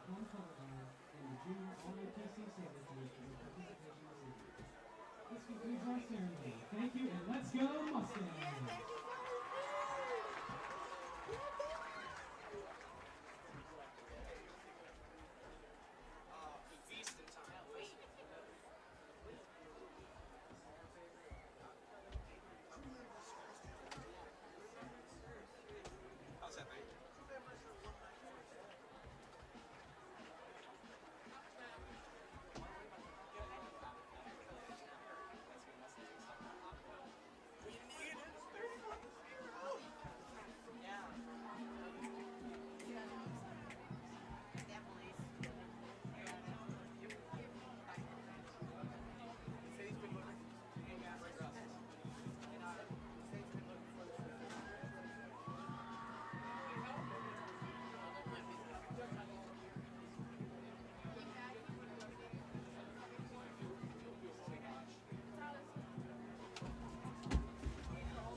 Okay, we're back and getting ready to prepare for the second half of the game. Currently, the Mustangs have a 31-point deficit to attempt to come back from. Anything to say, Zach? Well, the Plum Mustangs, yeah, it's 31-0. Yeah, some people already know what the outcome of this game might be, but yet you still got to put in the effort, fix the mistakes you're making so you can improve your next game. I don't know who they play their next game. I believe they're at Albert Gallatin next week, so. See, like, they're at Albert Gallatin. They haven't won a game yet. They improve this week, and then next week they play Albert Gallatin. They should win next week. And, like, although the scores might, like, make it look like Plum has been playing awful, they actually haven't been that bad. They've just been facing some of the top teams in the state recently, all back-to-back to back. So it's like a chance for them to, like, show their skills with the underclassmen and then take on more of the teams that are at their skill level. Yeah, like their section might be one of the hardest. Like, the past, like, 4 games they've played Connersville. They could have beaten Connersville, but it was a loss. Yeah. They played Gateway, runner-up in the Whitfields. Good team. Currently ranked as, like, one of the, if not the top team in the state. They played McKeesport at McKeesport. It's hard to win at an away game, but playing McKeesport, they're gonna win, be in the playoffs. Gateway will be in the playoffs. They play now PT. It's 31-0. And PT, they beat up McKeesport pretty bad. Yeah, they're a so playoff recently. team too. Like, all these teams they've played, like the Highland Rams, they might not be a good playoff team. Yeah, it was a good start off for their season. That just shows what they can do. Yeah, they have the potential It's to all be about so executing. good. It's just about how they finish off. Because like all of the mistakes they're making are simple mistakes that you can see and you can work on. Like their That's all they have to do. Yeah, like their defense just has to improve a tad bit. Like Yeah, if they can- finishing off those tackles. Yeah, if they can just keep their arms wrapped, then they're getting so many less yards against them. So a lot of these big plays aren't happening. And then just finishing off your capitalization Yep. and putting points on the board. Once you put points on the board, you can win. Yep. If you put points on the board, you win. If Yeah, you get that stop- momentum. If you defend a team so well and they can't score, you win the game. Yep. Like just like in soccer, like if you don't let a team, if they can't score, they can't win. Yeah. Same thing goes to football. If they can't score, they can't win. But it's just about how you execute your capitalization. The opportunities will come when it comes to fumbles, interceptions, sacks. Also with that, because the one thing that seems to be going for them is the running backs, and that's what they seem to be leaning on the most. Do you think they should keep doing that or try to change it up a bit to get some more points? Personally, and you still right now I see Jacob Miller throwing the ball with Hunter Linhart right now. You might see Ryan Huebner coming in and play quarterback for a little bit. I know they've used the Wildcat a lot more because McKeesport used to play it, and they lost McKeesport, and they're just trying out new things for next year. But you might see I don't think I've seen Zach Hartley in the last half. Zach Fields either. I haven't seen Zach Fields. You could see Zach Fields get in there. You could see Zach Hartley get in there. And then also the German exchange student, Franz Lockstedt. Oh yeah, Franz. All he thinks about is football. He- He's performed very well in the JV games that he's played in. Varsity is a whole other level, but maybe he gets a shot here to prove what he can do. Yeah, you could see Franz in there. I see like the younger players get the chance to play. Like Franz is, I think he might be a junior. Like next year he'll be a senior, and that'll be his chance to shine. He's a wide receiver, has depth in as a cornerback and safety. Like this is his chance to get up there and rise above it. He'll be a senior next year. He's got to take leadership of the team and help these younger kids, Billy Guzzi, Zach Fields, Zach Harley, Max Mitulski, Billy Guzzi, get up there. Yep. So as we're moments away from kickoff, we're now joined again by Garrett Susko. What's up, everybody? Do you have any other thoughts on the first half? Well, I mean, this isn't the worst lead that they've been going against going into the second half, but it can only, I mean, if they play the way they have, it's only going to get worse from now on. They could have had a score on that last play of the first half, but they failed to capitalize on it, and it resulted in a turnover. Garrett, I want to ask you a Trafford question. Warriors. I want to ask you a question right before kickoff. Do you expect to see younger players get in the game? Like me and Evan were just talking about. Do you expect to see younger kids get into action? I definitely think they're going to be younger players. I think they're going to, at some point, put Ryan Huebner in as the full-time starter. Here goes Larry Scafuri returning Breaks the punt. through. Gets a good chunk of yardage there. They'll be Stop down at to the 35-yard line. Yep. As we see the Penn Trafford defense coming out here to play, they shut out the Mustangs in the first half, obviously. You had some They've big been- plays from the running backs, Schwab and Guzzi, in the first half. Yeah. That Wildcat formation that they've been using has been working, so I think they should try to mix that in a little bit more. Again, they got that from McKeesport last week, and now they're executing it pretty well. I'm just not sure if they're going to try passing more and see if they can fix it or just not even try at all, but looks like, yeah, they're going to pass here. And Intercepted by number 11, Dominic Rosso, for the defense. So now it will be Penn Trafford taking over on their own 40-yard line. Oh, the Mustangs' 40-yard line, excuse me. Oh, right as I said it, I don't think it looks like they've fixed their passing yet. So going forward, you have to make it the Guzzi and Schropp show. But that was good defense by the Yeah, Penn of Trafford. course. Like, it was, Right, yeah, that was he jumped up pretty high to get that ball. was I mean, it deflected too? I thought it got deflected and then No, I think he just jumped up and In- got it. I thought that was deflected. There was a receiver behind him. I thought so that was Mac he just went Mitulski. up. In my opinion, that was no one's fault on the offense. Just a Yeah. great defensive play for them to be there. Quick dump really. off on the play, and he's going to get through a couple men for a gain of about 15 yards. Yeah, that's and the Caleb first Lisbon down. there. That's a good dump off pass by Penn Trafford. Like, he almost got sacked. If you see Ryan Huebner is now warming up on the sidelines. Actually, that's Jacob Miller. That's Jacob Miller warming up on the sidelines. Saw Ryan Huebner play earlier. They used Jacob Miller near the end of the McKeesport game last week. He got us down the field. Didn't end up converting on the drive, but there was a couple bad penalties. Yeah. But still a good showing off of the young quarterback. Gabe Dunlap takes a snap here, heavy coverage. Through the hands and then through the legs of number 12, the intended receiver Ethan Carr. He has one touchdown this game so far, but just couldn't make the play that time. And we saw a good pressure there by the Mustangs defense. You saw Larry Scaffer. Oh no, not Larry Scaffer. You saw Omar Kershaw getting through there. Was that Omar? Yeah, I believe that was Omar. I think that might be his first snap for football. Like, he just joined the football team, and I think that might have been. I might be wrong. First time I've seen him play, but that was good by him. Yeah. They go for the handoff up the middle, and he's carrying a few men with him, and he's down just past the 10-yard line. Another first down for Penn Trafford. Interesting. It looks like I think I see two fullbacks coming. They might run this ball in because I think all four of the Penn Trafford touchdowns have been passes. Am I right? Like, yep. Yeah. I don't think they've ran the ball in. Like, that's good by the Plum Mustangs. They've stopped the run. They can hold them on the goal line. That's one positive to hold from this game. And that's good defense. hard to see if he broke the play in there. He got close to the end zone, though. Like, right there, that's good defense. Like, they can hold the run.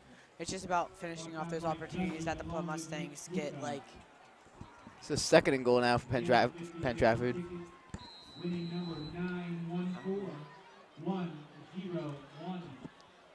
see, like, this is where Penn Trafford has been slightly lethal. So they're on the 3-yard line for this play. Like, play action pass right to a tight end or wide receiver. Big wide receiver just peels out. The run. And touchdown Penn Trafford. Who was that? Who did you I see? didn't see the number. I did not see the number. It is number. I think that was number 10. That was number 10. Then that would be Caleb Lisbon, and that he's had a game so far. That's his second touchdown of the night. It was either Caleb Lisbon or it was either Dimitri George. Well, that touchdown will put the mercy rule in effect for the rest of this game, so it's going to make that a lot tougher for the Mustangs to chip away at this lead. Yeah, now it's 38-0 with 10:06 left of the third quarter. This mercy rule comes in effect. They need a touchdown to stop the mercy rule to get the clock stopped when they go out. The clock's constantly going now, which will slowly chip away time. And the end of the game will slowly come faster than we expect. It's going to be very much that harder to come back for the Mustangs here. Yep, as you just saw, there's 10 minutes and 6 seconds left in this third quarter. So a very quick drive by Penn Trafford after the interception.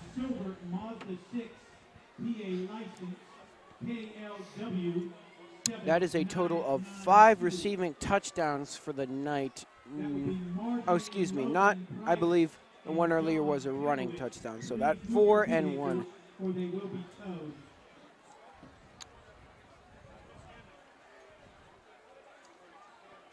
So they're all lining up for the kickoff now. A little bit of confusion going on for the Penn Trafford's kicking team, special teams. Big kick. Line drive to the 10-yard line. Billy Guzzi's going to field it now. Spins away moves from number one man. 26 there. That's a good play. He gets up to about the 30, it looks like, maybe farther. Yep, a little bit farther than the 30. Yeah, that's probably going to spot it. So Jacob Miller's warming up on the sideline, but they are sending Hunter Linhart out for this drive. Yeah, Jacob Miller is the Tyler Kolinkowski he's is a warming up with freshman. Jake Miller. Jacob Miller is a freshman. interesting. You don't see Ryan Humer coming in. He's a sophomore. Maybe he's looking after Ryan Humer. Maybe. Well, there is a chance he could win the job, too. It's a Yeah. bit of a competition we can have going towards next year. Yeah. Brought down by number 23, Burke, along with number 45. I believe that it looks like from here, Jacob Miller has a stronger arm, so they might use him for more passing. But if they want someone to run the ball, which is very popular in the high school level, they probably use Ryan Huebner, very mobile, fast quarterback. I think they might put in Jake Miller. I just have a feeling he's going to get in. First reception of the night for the Mustangs. That's Max Matulski for about a 5-yard gain. Jacob Miller is going to get in like Ryan Huebner did against Gateway. Yeah, but there's never any issue with having two good young quarterbacks Yeah. on your team, especially when they play the opposite styles like Miller and Huebner seem to do. So Like- you can easily split them in, even in the same game, towards different situations. If Jacob Miller comes in, I think he might get 10 plays at max. I think gets you some warm up. There's Guzzi Billy with the Guzzi. run. Guzzi down the sidelines and gets hit really hard after getting the first down. Flag is down now. They're probably going to call that a late hit. Billy was already going down. And number 8 for the Warriors, Dimitri George, hit him. It was a very rough hit, too. You see the Mustangs Actually, slowly walking back. so we'll see. And there's a second another flag coming out. Yeah, after the play, the Penn Trafford defense was just barking at the referee. There's no reason to be doing that. These plays could be offsetting as well. I'm just going to throw that out there. They could be. I'm not sure exactly It could have been what the calls are, but Go ahead. you would have to guess it would be a late hit on number 8. Well, Mustangs are still pushing back. So, I guess it's not going And to the be call on the is- Warriors. Yeah, because the Warriors haven't moved their spot yet with their confidence. So it must have been some sort of unsportsmanlike on the Mustangs End of near the the end field. of the play or after the Personal play. personal foul on the They're backing up Mustangs. even more now. Personal foul declined, and then there's two calls on the Mustangs. Personal foul. One was declined, one was accepted. Pushes them back a good 20 yards at least. Wow, I really thought it would be on the Warriors there, but I guess not. Yeah, right before the flag came out, I saw a man on Penn Trafford standing in front of the referee throwing his arms around, so I thought that would be one of the calls. When I saw the flag come out, I saw the ref looking at Plum, so I thought them first, but then you said they were barking, and I thought that might not been something I didn't see. So Yeah, the one man on the Penn Trafford defense was really upset, and that's one of those things that gets called a lot. yeah, But again, with those personal fouls after the whistle, just Let it go. you just can't have a bunch of those, especially in games like this where you're already down by a lot. Just let the play's dead. Just let it go. Yeah. You don't need to bark at a ref over a play that just happened, or Or start Yeah. fighting over something a person Yeah. says. hit a kid again because he was already on the ground. And you're like, oh, I just want revenge on this kid. Like, no need. Can you guys guess what I have to say about that kind of penalty? It's play smarter. Don't get those penalties. I have to Yeah. repeat it almost every week. Not even just Just- against the Mustangs, just Yeah, in against general. both teams, you can't let your emotions run like this. In this situation, It's understandable that the Mustangs team would be frustrated. yeah, of course. Try to take it out in ways that will not get you moved back 15, 30 yards. Yeah, go back to the huddle and talk about it with your team. If you scream at the official 9 times out of 10, they're gonna call you for it, and that 10th time is probably a very talented official, but we don't see a lot of those. So I don't know what's happening right here. They just moved the chains back.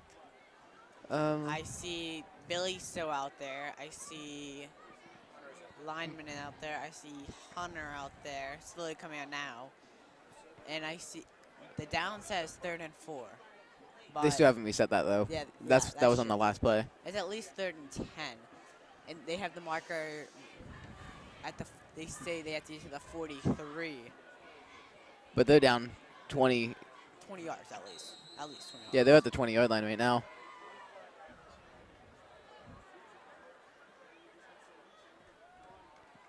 And they're going to hand it off to Guzzy. Hurdles a man, but Was gets that- taken down right after. Was that Billy or was that Jimmy? Sorry, that's Jimmy Jimmy Shrew? Schwab. Schropp, my bad.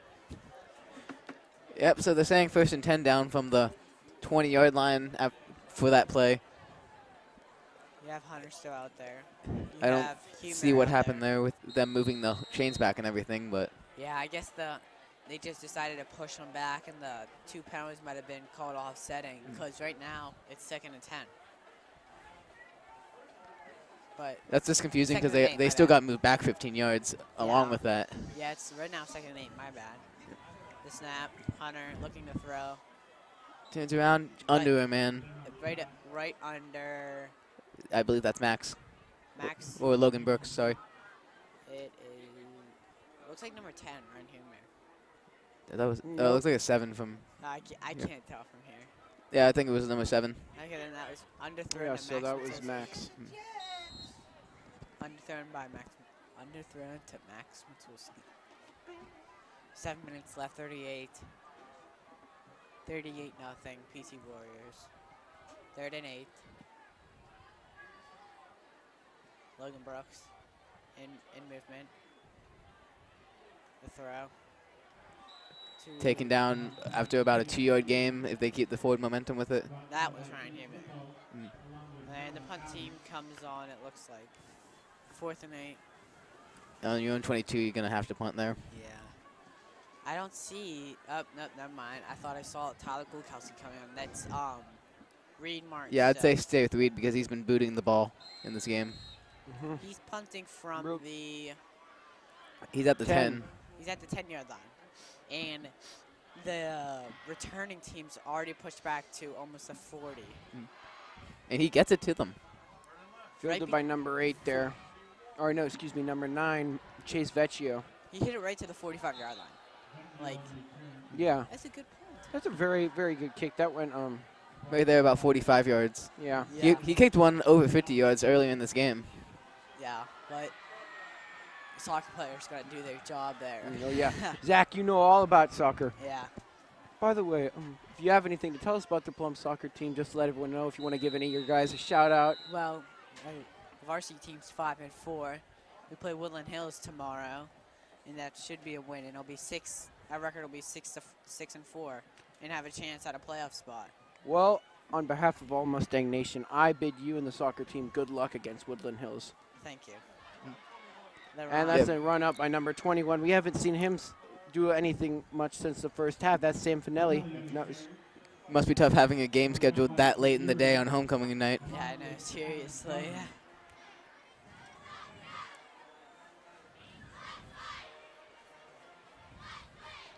Speaking of homecoming, fellas, any of you going? Yes. Evan, oh, that's nice. Congratulations, Evan. I'm not going to put you on the spot for that much longer, but just, you know.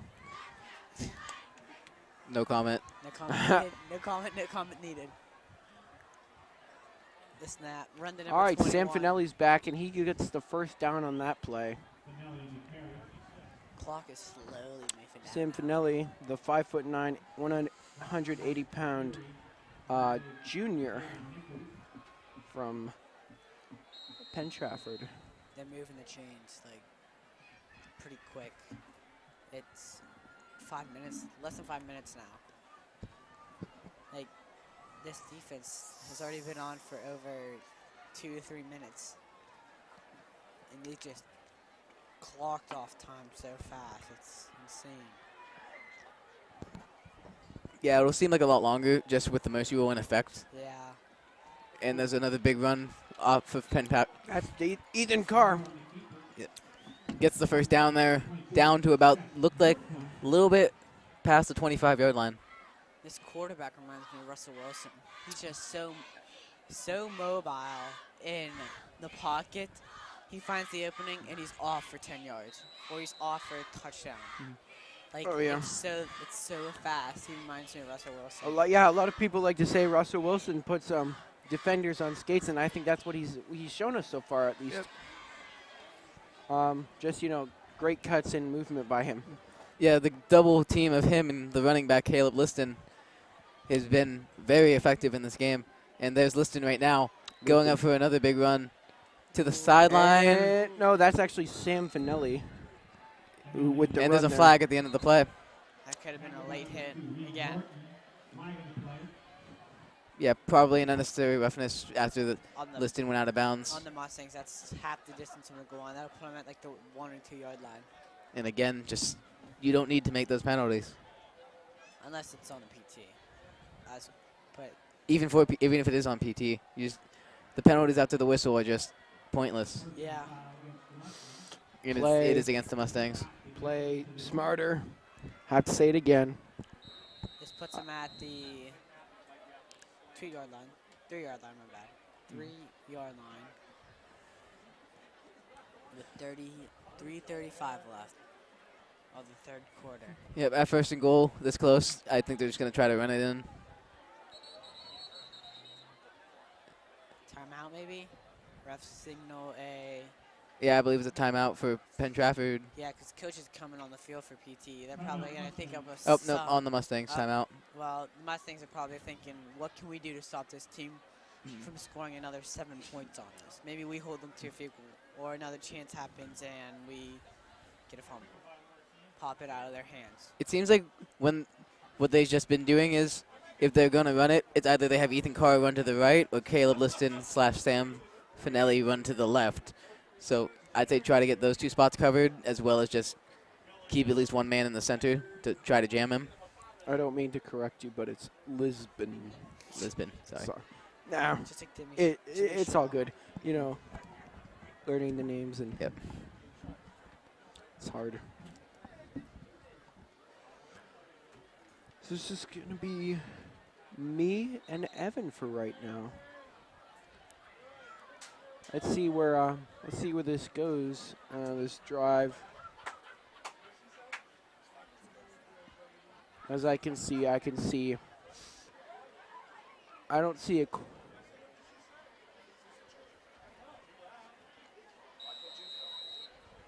Looks like the Penn Trafford Warriors have brought out number 12. I don't know if that's a Wildcat or he's a backup quarterback, but they will get another touchdown on that play, making it Number 12 is still Ethan Carr. Ethan Carr. So, yeah, it listed him here as a QB also. So I believe that they've taken their star quarterback Gabe Dunlap out and replaced him with Ethan Carr. Ethan Carr's had a touchdown so far. He also plays receiver and running back. So he gets a touchdown there, making it 44-0. Here comes Keaton Harr for the good extra point, and that's going to be 45-0 here with 3:22 left in the third quarter. Yeah, Carr has shown that he's also good on his feet, so this isn't going to lighten up at all for the Mustangs.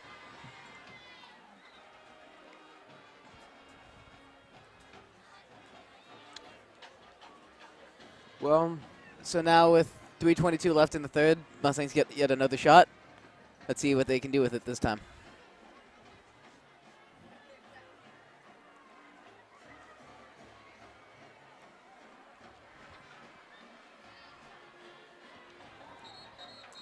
you could see the student section is still on their feet.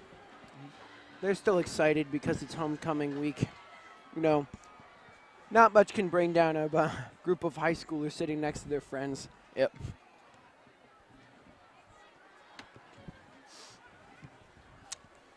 We could tell Mustangs fans, they're diehard fans, as I said in the intro, thick and thin right now. Yep. We always have big crowds show up.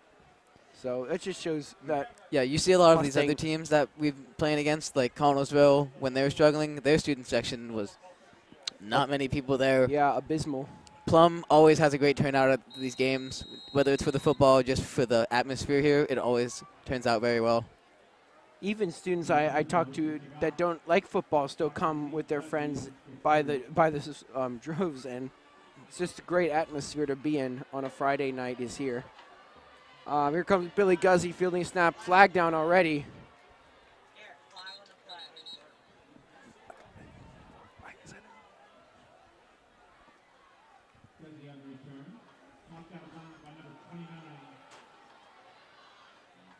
That's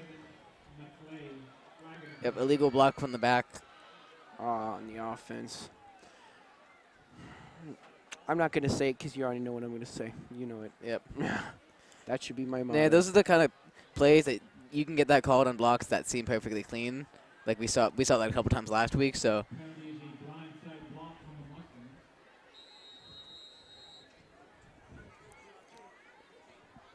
Fifteen-yard penalty. First down. Now that's going to bring them back now to, and it was a pretty good fielded kick by Billy, but now it down brings to it about back the to 14, 9. 15-yard line. Oh, I thought. Oh, yeah, yeah.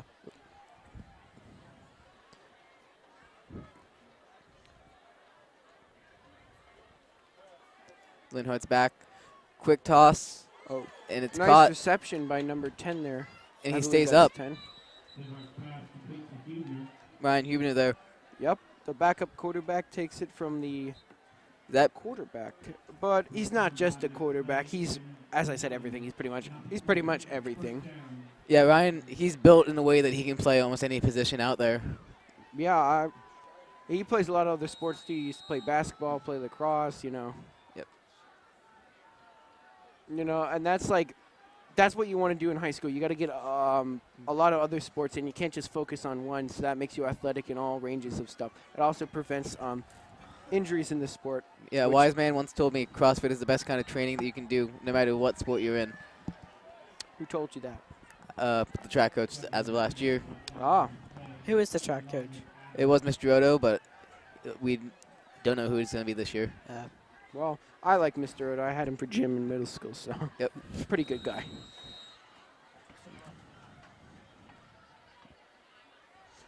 All right, let's see.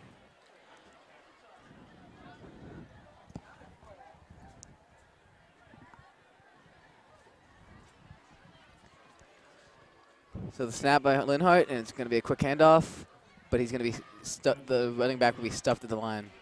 I feel like we haven't given the Plum O-line enough credit tonight. I haven't seen any big pressure like we've been getting past games. I think they've gotten more adamant in it tonight. I haven't seen that many sacks or anything like that. Yeah, they've improved greatly after the last game where McKeesport was breaking through them really quickly and making Linhart scramble out very fast.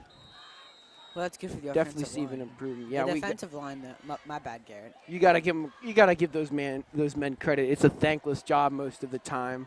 Everyone's looking for the wide receiver stars, the quarterbacks, the running backs, but no one ever gives any credit to the real heroes, which is the offensive line. Yeah, they make or break the game. They can be probably the hardest position on the field sometimes because you're constantly getting run at by the giant defensive linemen. You gotta be perfectly still, snapping the ball, and then just waiting.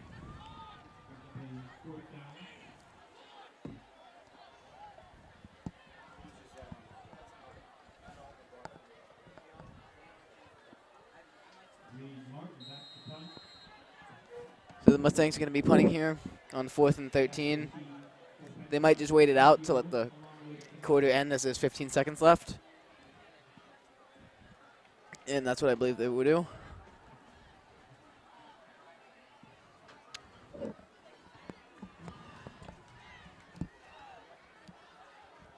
And that'll be the end of the third quarter. Yeah, at the end of the third quarter, 45-0 Penn Trafford. They'll get the ball when we start the fourth quarter. Oh, you can hear the Plum band now playing Lowrider. I've talked to the band. I have a lot of friends in band. They've been hyped for this all week. It's their favorite song to play. Really gets the crowd pumped up here. I believe they have some of the alumni band within it too. So my good friend Toby told me he was really excited for it, and his teacher told him that they had one of the best trumpet sections of all time. So, and he plays trumpet, so he's really excited for that. I used to play trumpet myself, so I know a lot of band kids. But never mind about me. Back to the game, Evan. Got anything? Everything that I've been said at the end of the first half seems to still ring true. They have gotten some more completions going with the wide receivers. So if you can keep that up, maybe just gain some more yardage on them, I think you got yourself into a good position to put some points on the board here. An important part of this part of the season is learning from your mistakes. And if the Mustangs can learn from their mistakes, they could become a much better team. This is Reed Martin. Takes the snap. Looks like a shorter kick than he's been getting so far this game. Still gets to the 45-yard line. number 9 fields it. That's Chase Vecchio. And there's a flag on the play there. I think that might be another blindside block penalty.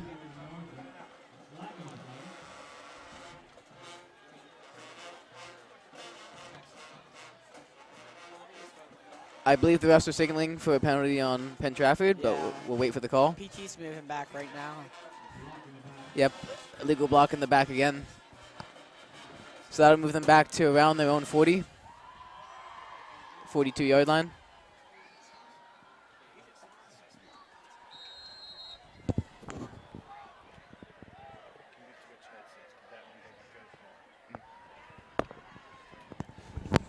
You gotta give the defensive line, I'm not gonna lie, has put some pressure on them, but it's just finishing these tackles off. Like, We're now joined by the man, the myth, the legend, Rick Barat.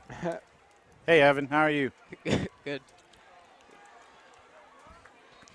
You know, after listening to you guys for a little bit, watching this game tonight and taking care of the homecoming festivities, watching the McKeesport game also, I don't know if you guys will agree with me, but 45-0 I don't think is induced. Like, I don't think it represents what actually how the Mustangs are playing. I mean, you see the score 45-0, automatically you think, well, they got killed again. You know, they got beat pretty good. Well, they've just given up some big plays. You know, second play from scrimmage, Trafford scores. But, you know, Plum's had a couple sustained drives here, and they just haven't been able. And the same thing happened, guys. You know, you guys, Zach wasn't with us, but same thing at McKeesport. I mean, and I don't know if you mentioned it at all earlier in the broadcast, but they drove the ball well at times. And they're just one or two plays away. Like when they had that drive down into the red zone at the end of the half, and then the snap comes flying back, and it's a loss of 15 yards or whatever it was. Yeah, we mentioned how a lot of the facets that we touched on have been getting greatly improved this week as compared to the past couple weeks. Like the offensive line, I think, is the main focal point that's really helped out getting them deeper in the zone in this game. And we mentioned also, guys, against the Gateway Gators, you have a big tackle there. That's a great play by Larry Scafuri. Yeah, Larry there jumping in, getting the tackle. We mentioned, against you have McKeesport and Trafford back-to-back weeks, and then Gateway 2 weeks before that. Like you're beat up as it is. You have a multitude of injuries. I mean, I counted the players that dressed tonight. I counted 32 or 33, which seems insane. But, Plum has basically survived this 3 out of 4 week jaunt through the most difficult. And those three teams, McKeesport, Gateway, and Trafford, might all be in the Final Four of the playoffs. So, Plum's looking forward to next week. I mean, I'll be driving my youngest to his first soccer tournament for AFFC soccer out to New Jersey, but you guys will go to Albert Gallatin, and I've already started to watch some footage on that, so I can give you guys a little heads up. I mean, with Hunter Linhart, we're watching Penn Trafford and Albert Gallatin. I mean, Plum has a great chance to win next week against Albert Gallatin. So yeah, if they keep up the improvement they're showing in this game, they have an especially good chance to take home a win there. No, I agree. No, yeah, I agree 100%.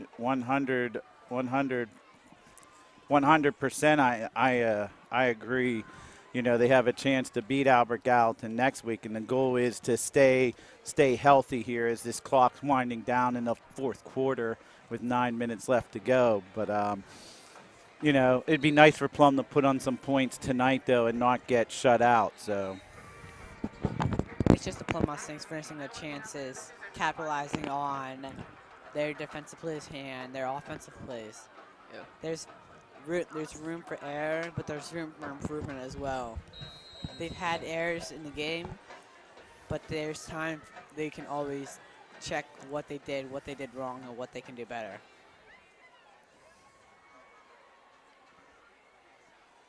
Oh, bad snap.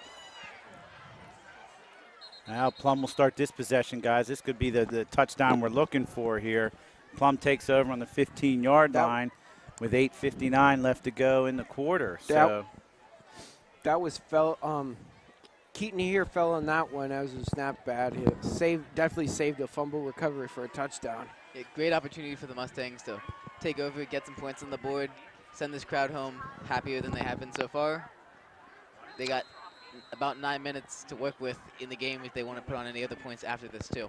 I'm just going to say right now, I already see in the backfield Zach Hartley. Like I said, Zach Hartley's in the backfield. I see him in the slot on the right. I see number 21, Aiden Tomko playing as a wide receiver. I see number 11, Jason Marzek getting their chance for the opportunity to play for this varsity team. However, they try to rush on this play, and he gets stuffed directly at the line, maybe 1 yard back. Good defense. Yep. The goal for PT right now is to, right now, they probably, after halftime, they said, we're not letting Plum score. Well, Yeah, they probably want to lock down defensively, keep this a shutout. Always looks good in the books. Yeah, the Plum defense, the Warriors defense knew exactly what they're going to do there and who they're going to do it with. That's obviously going to be our handoff to Billy or or Larry or Schropp. Yeah. Jacob Miller in now. I don't think we meant. Quick pass, but it's going to be dropped Through by the hands of Zach Hartley now. Good throw by Miller, who just couldn't get a hold of it. It's going to be Third down, Third 10. down. Sorry. Third down and 8 on the play. The only question I have for you is, what did you do?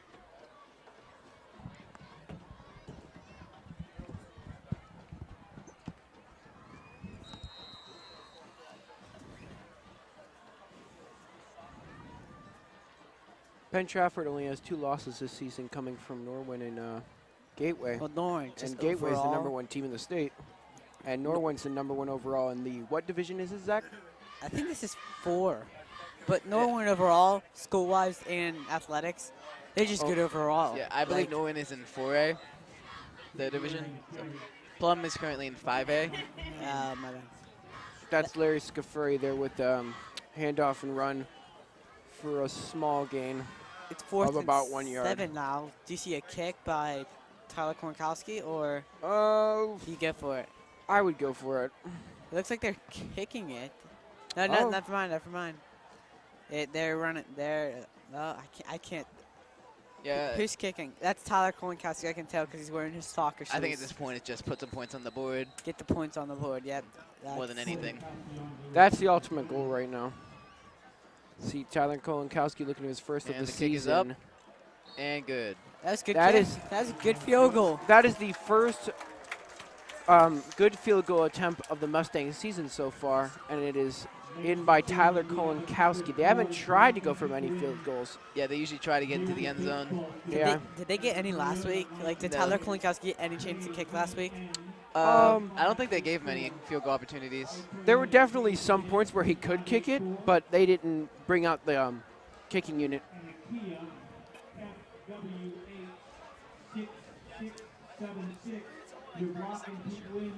So Penn Trafford will take over unless the Mustangs try an offside kick with 6 minutes and 10 seconds to either just run the clock down, try to score again,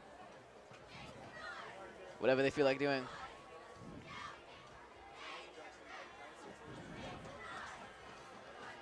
The Mustangs kicking off. Is it Tyler Kolinkowski kicking? Or, yeah, Tyler Kolinkowski going to kick off to the Penn Trafford Warriors today. Right now it's 45-3 with 6:10 left in the fourth quarter. Well, Evan, Garrett, what do you think right now? What are you thinking right now about this game right now? I mean, I think Mr. Barat said, sorry, Garrett, but I think Mr. Barat said everything perfectly. Although the score might not show it, the Mustangs have played very well compared to the last couple weeks. And I think it's keep it now, keep up what you're doing, ride into Albert Gallatin, see what you can do there.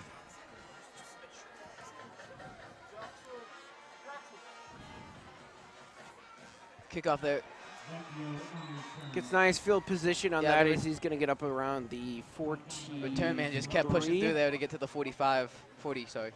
I looked like 43. He was Maybe down. between, Maybe yeah. there was a whole swarm of tacklers around him, so I couldn't really identify exactly where. But I know it was in, yeah, so it looks like it's going to be at the 42 now.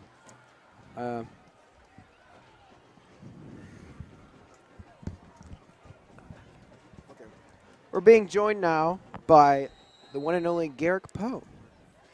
Yes, everyone. So I am back since the first quarter, so I kind of had a time to sit back and watch the Mustangs. They've had a lot of chances. You had the Seth Norcutt interception. You had that great field position. These field positions have very, I don't know how to describe it, limited chances of having this best field position of all time. But you just got to capitalize. That's the thing. And also you got to start grabbing momentum. The Seth Norcutt interception right before the half. If they would have got 7 points, it was like the time was like 28 or 35 to nothing. I think most likely it was 28. I think they could have made it back to the 7, get another touchdown, and then get the kickoff the next half and get another one. It could have built some momentum, but it's like we said, it's the PT Warriors. They've been one of the top dogs of 5A Southwestern PA for the past couple years now. So I really did not expect anything less or more. I'm just gonna say that, Gary. The Mustangs could have 3 touchdowns. Like it's just finishing those opportunities. Like they've had great field position times. Oh, They here's a just quarterback run by number 9.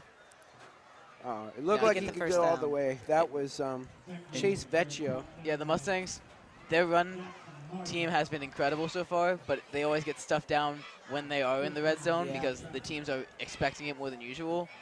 And It's- they almost never shy away from the run there. It's so. just like that one play, like the one play right there. It was a miscommunication, and the ball went over the quarterback's head, or it's a bad turnover, or it's a bad flag that comes out. It's just those plays will dictate how the game goes right in the beginning of the game. Great run by number 26 there. That's Nate Fry. Now, both of those plays were actually tackled or stopped by number 11, Jackson Marzik. So, even though he's been in the second string, he's kind of making a little bit of plays trying to stop him before he runs all the way into the end zone. So, there's some players that have been doing very good today. But if you look at the overall team, you don't really look at individuals. You look at the team. And the team right now is down 45-3. So I would think Morgan would go back and look at the film again and say, okay, guys, this has been 5 in a row now where it hasn't been close, really. So as number 9 for the Warriors, Chase Vecchio, hands off to what looks like, I have no idea, who trips on his own feet. I thought that looked like that's 6 maybe? Yeah, 6. 6. That's David that's Tomko. Mason Fry. No, not for Plum, Evan. Oh, yeah, For that's right. PT. Yeah, the loudspeaker guy just Ah. messed up there. So Which I do believe they've just used 2 running backs in different plays, 2 different running backs, and that are brothers. That's pretty cool. See, PT's Mason and Nate just, Fry. no, PT's just killing off clock. Like, last time I checked, there was 7 minutes left, and now all of a sudden there's 2:05 left of the final quarter of the game. 45-3, Penn Trafford Warriors. Well, remember, it's the Mercy Rule now because they're Yeah. up by 5 scores. So they take the knee, and they're just going to run out the clock. So with 5:50, oh, wait, no, with 150 left, my mistake, left in the fourth quarter, the PT Warriors are going to elect to just kneel the ball and run out the clock. yeah, there's really no point in trying to score again when you're up by this much just late in the game because best case scenario, you added a bunch of points that you don't really need. In worst case scenario, you can easily get a player injured just on a pointless garbage time play. That's a good point. Yep. This should just be a nail. Chase Vecchio here. Yep, just going to let the clock run. They got 10 They're seconds just left on the waiting play for the clock. play clock. Yeah, Yeah, they're they're just less 5, 4. Juice it out to the very end. And they're Here's taking another Saturday. knee, and No, one not more yet. down, and we'll call this game over. So with the final score left in this Mustang game, it will most likely be 45-3 unless some odd play happens and the Mustangs somehow get a score or some odd play and the PT Warriors decide to score. But I would say this game is set in stone. Yeah, I don't think anything can happen here where they fumble it somehow. That's just not. That's virtually impossible to do that on a kneel down play. Yeah, it's just gonna be over. Yep. Do you guys have any comments to make on this game with the Mustangs going forward before we close Two, off? two words from me, Evan. Play smarter. That's it. Yeah, that's been echoed a lot through the past few weeks with a lot of the unnecessary roughness penalties as this game officially comes to an end. Evan, what are your final words of this game? While time runs out of the game with 10 seconds left in the game. Although the Mustangs still haven't been performing necessarily well, obviously looking at the score, they had lots of improvement in this game on some of the issues they needed. So I say keep working on those, build it up, work on some of the other issues that you haven't addressed. Go into Albert Gallatin, which is a lot less of an opponent than they've had in the past few weeks, and try to get a win there, get your confidence up, and roll through the rest of the season. I want to give a shout out to the band, the color guard, the ROTC, everyone who helped make tonight special, the homecoming court, and of course all the fans of Mustang Nation who came out here to support their Mustangs on homecoming night.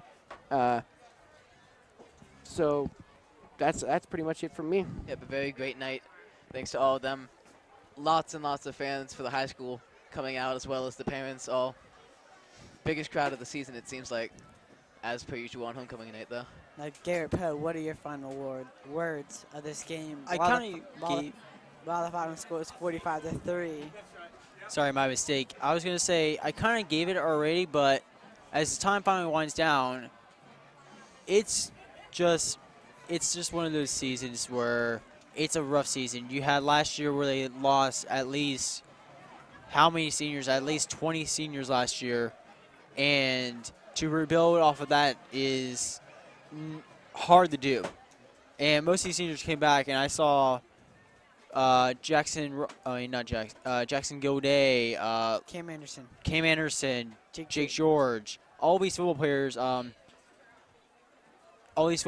that played last year. Looking at this, I talked to Jake George. He's playing Simple Rock right now, and their record is 3-1. So these players are really top-tier players, and they helped Mustangs get some key wins last year. So it's just one of those years. It's always you have a growing pain year, and it just seems like one of those. I know it's super negative, but it's always going to happen like this. As long as Mustangs keep battling against Albert Gallatin next year, they can get some next week. They can get some momentum into the next week and at least get back to the winning ways they were at the beginning of the year when they beat the Highland Golden Rams. What was it, 37-14, I believe? 37-14. So that's like, it's not like they just barely beat them. They beat them single-handedly. Yeah. So as we look at the Plum marching band coming on the field, we will cut our commentary and we will watch the rest of the marching band perform. So, Garrett, would you like to give your final thoughts? I already gave my final thoughts. Just play smarter, and that's it. That's it from me, and that's it from us. So enjoy the band, please. Thank you. Good night, everyone.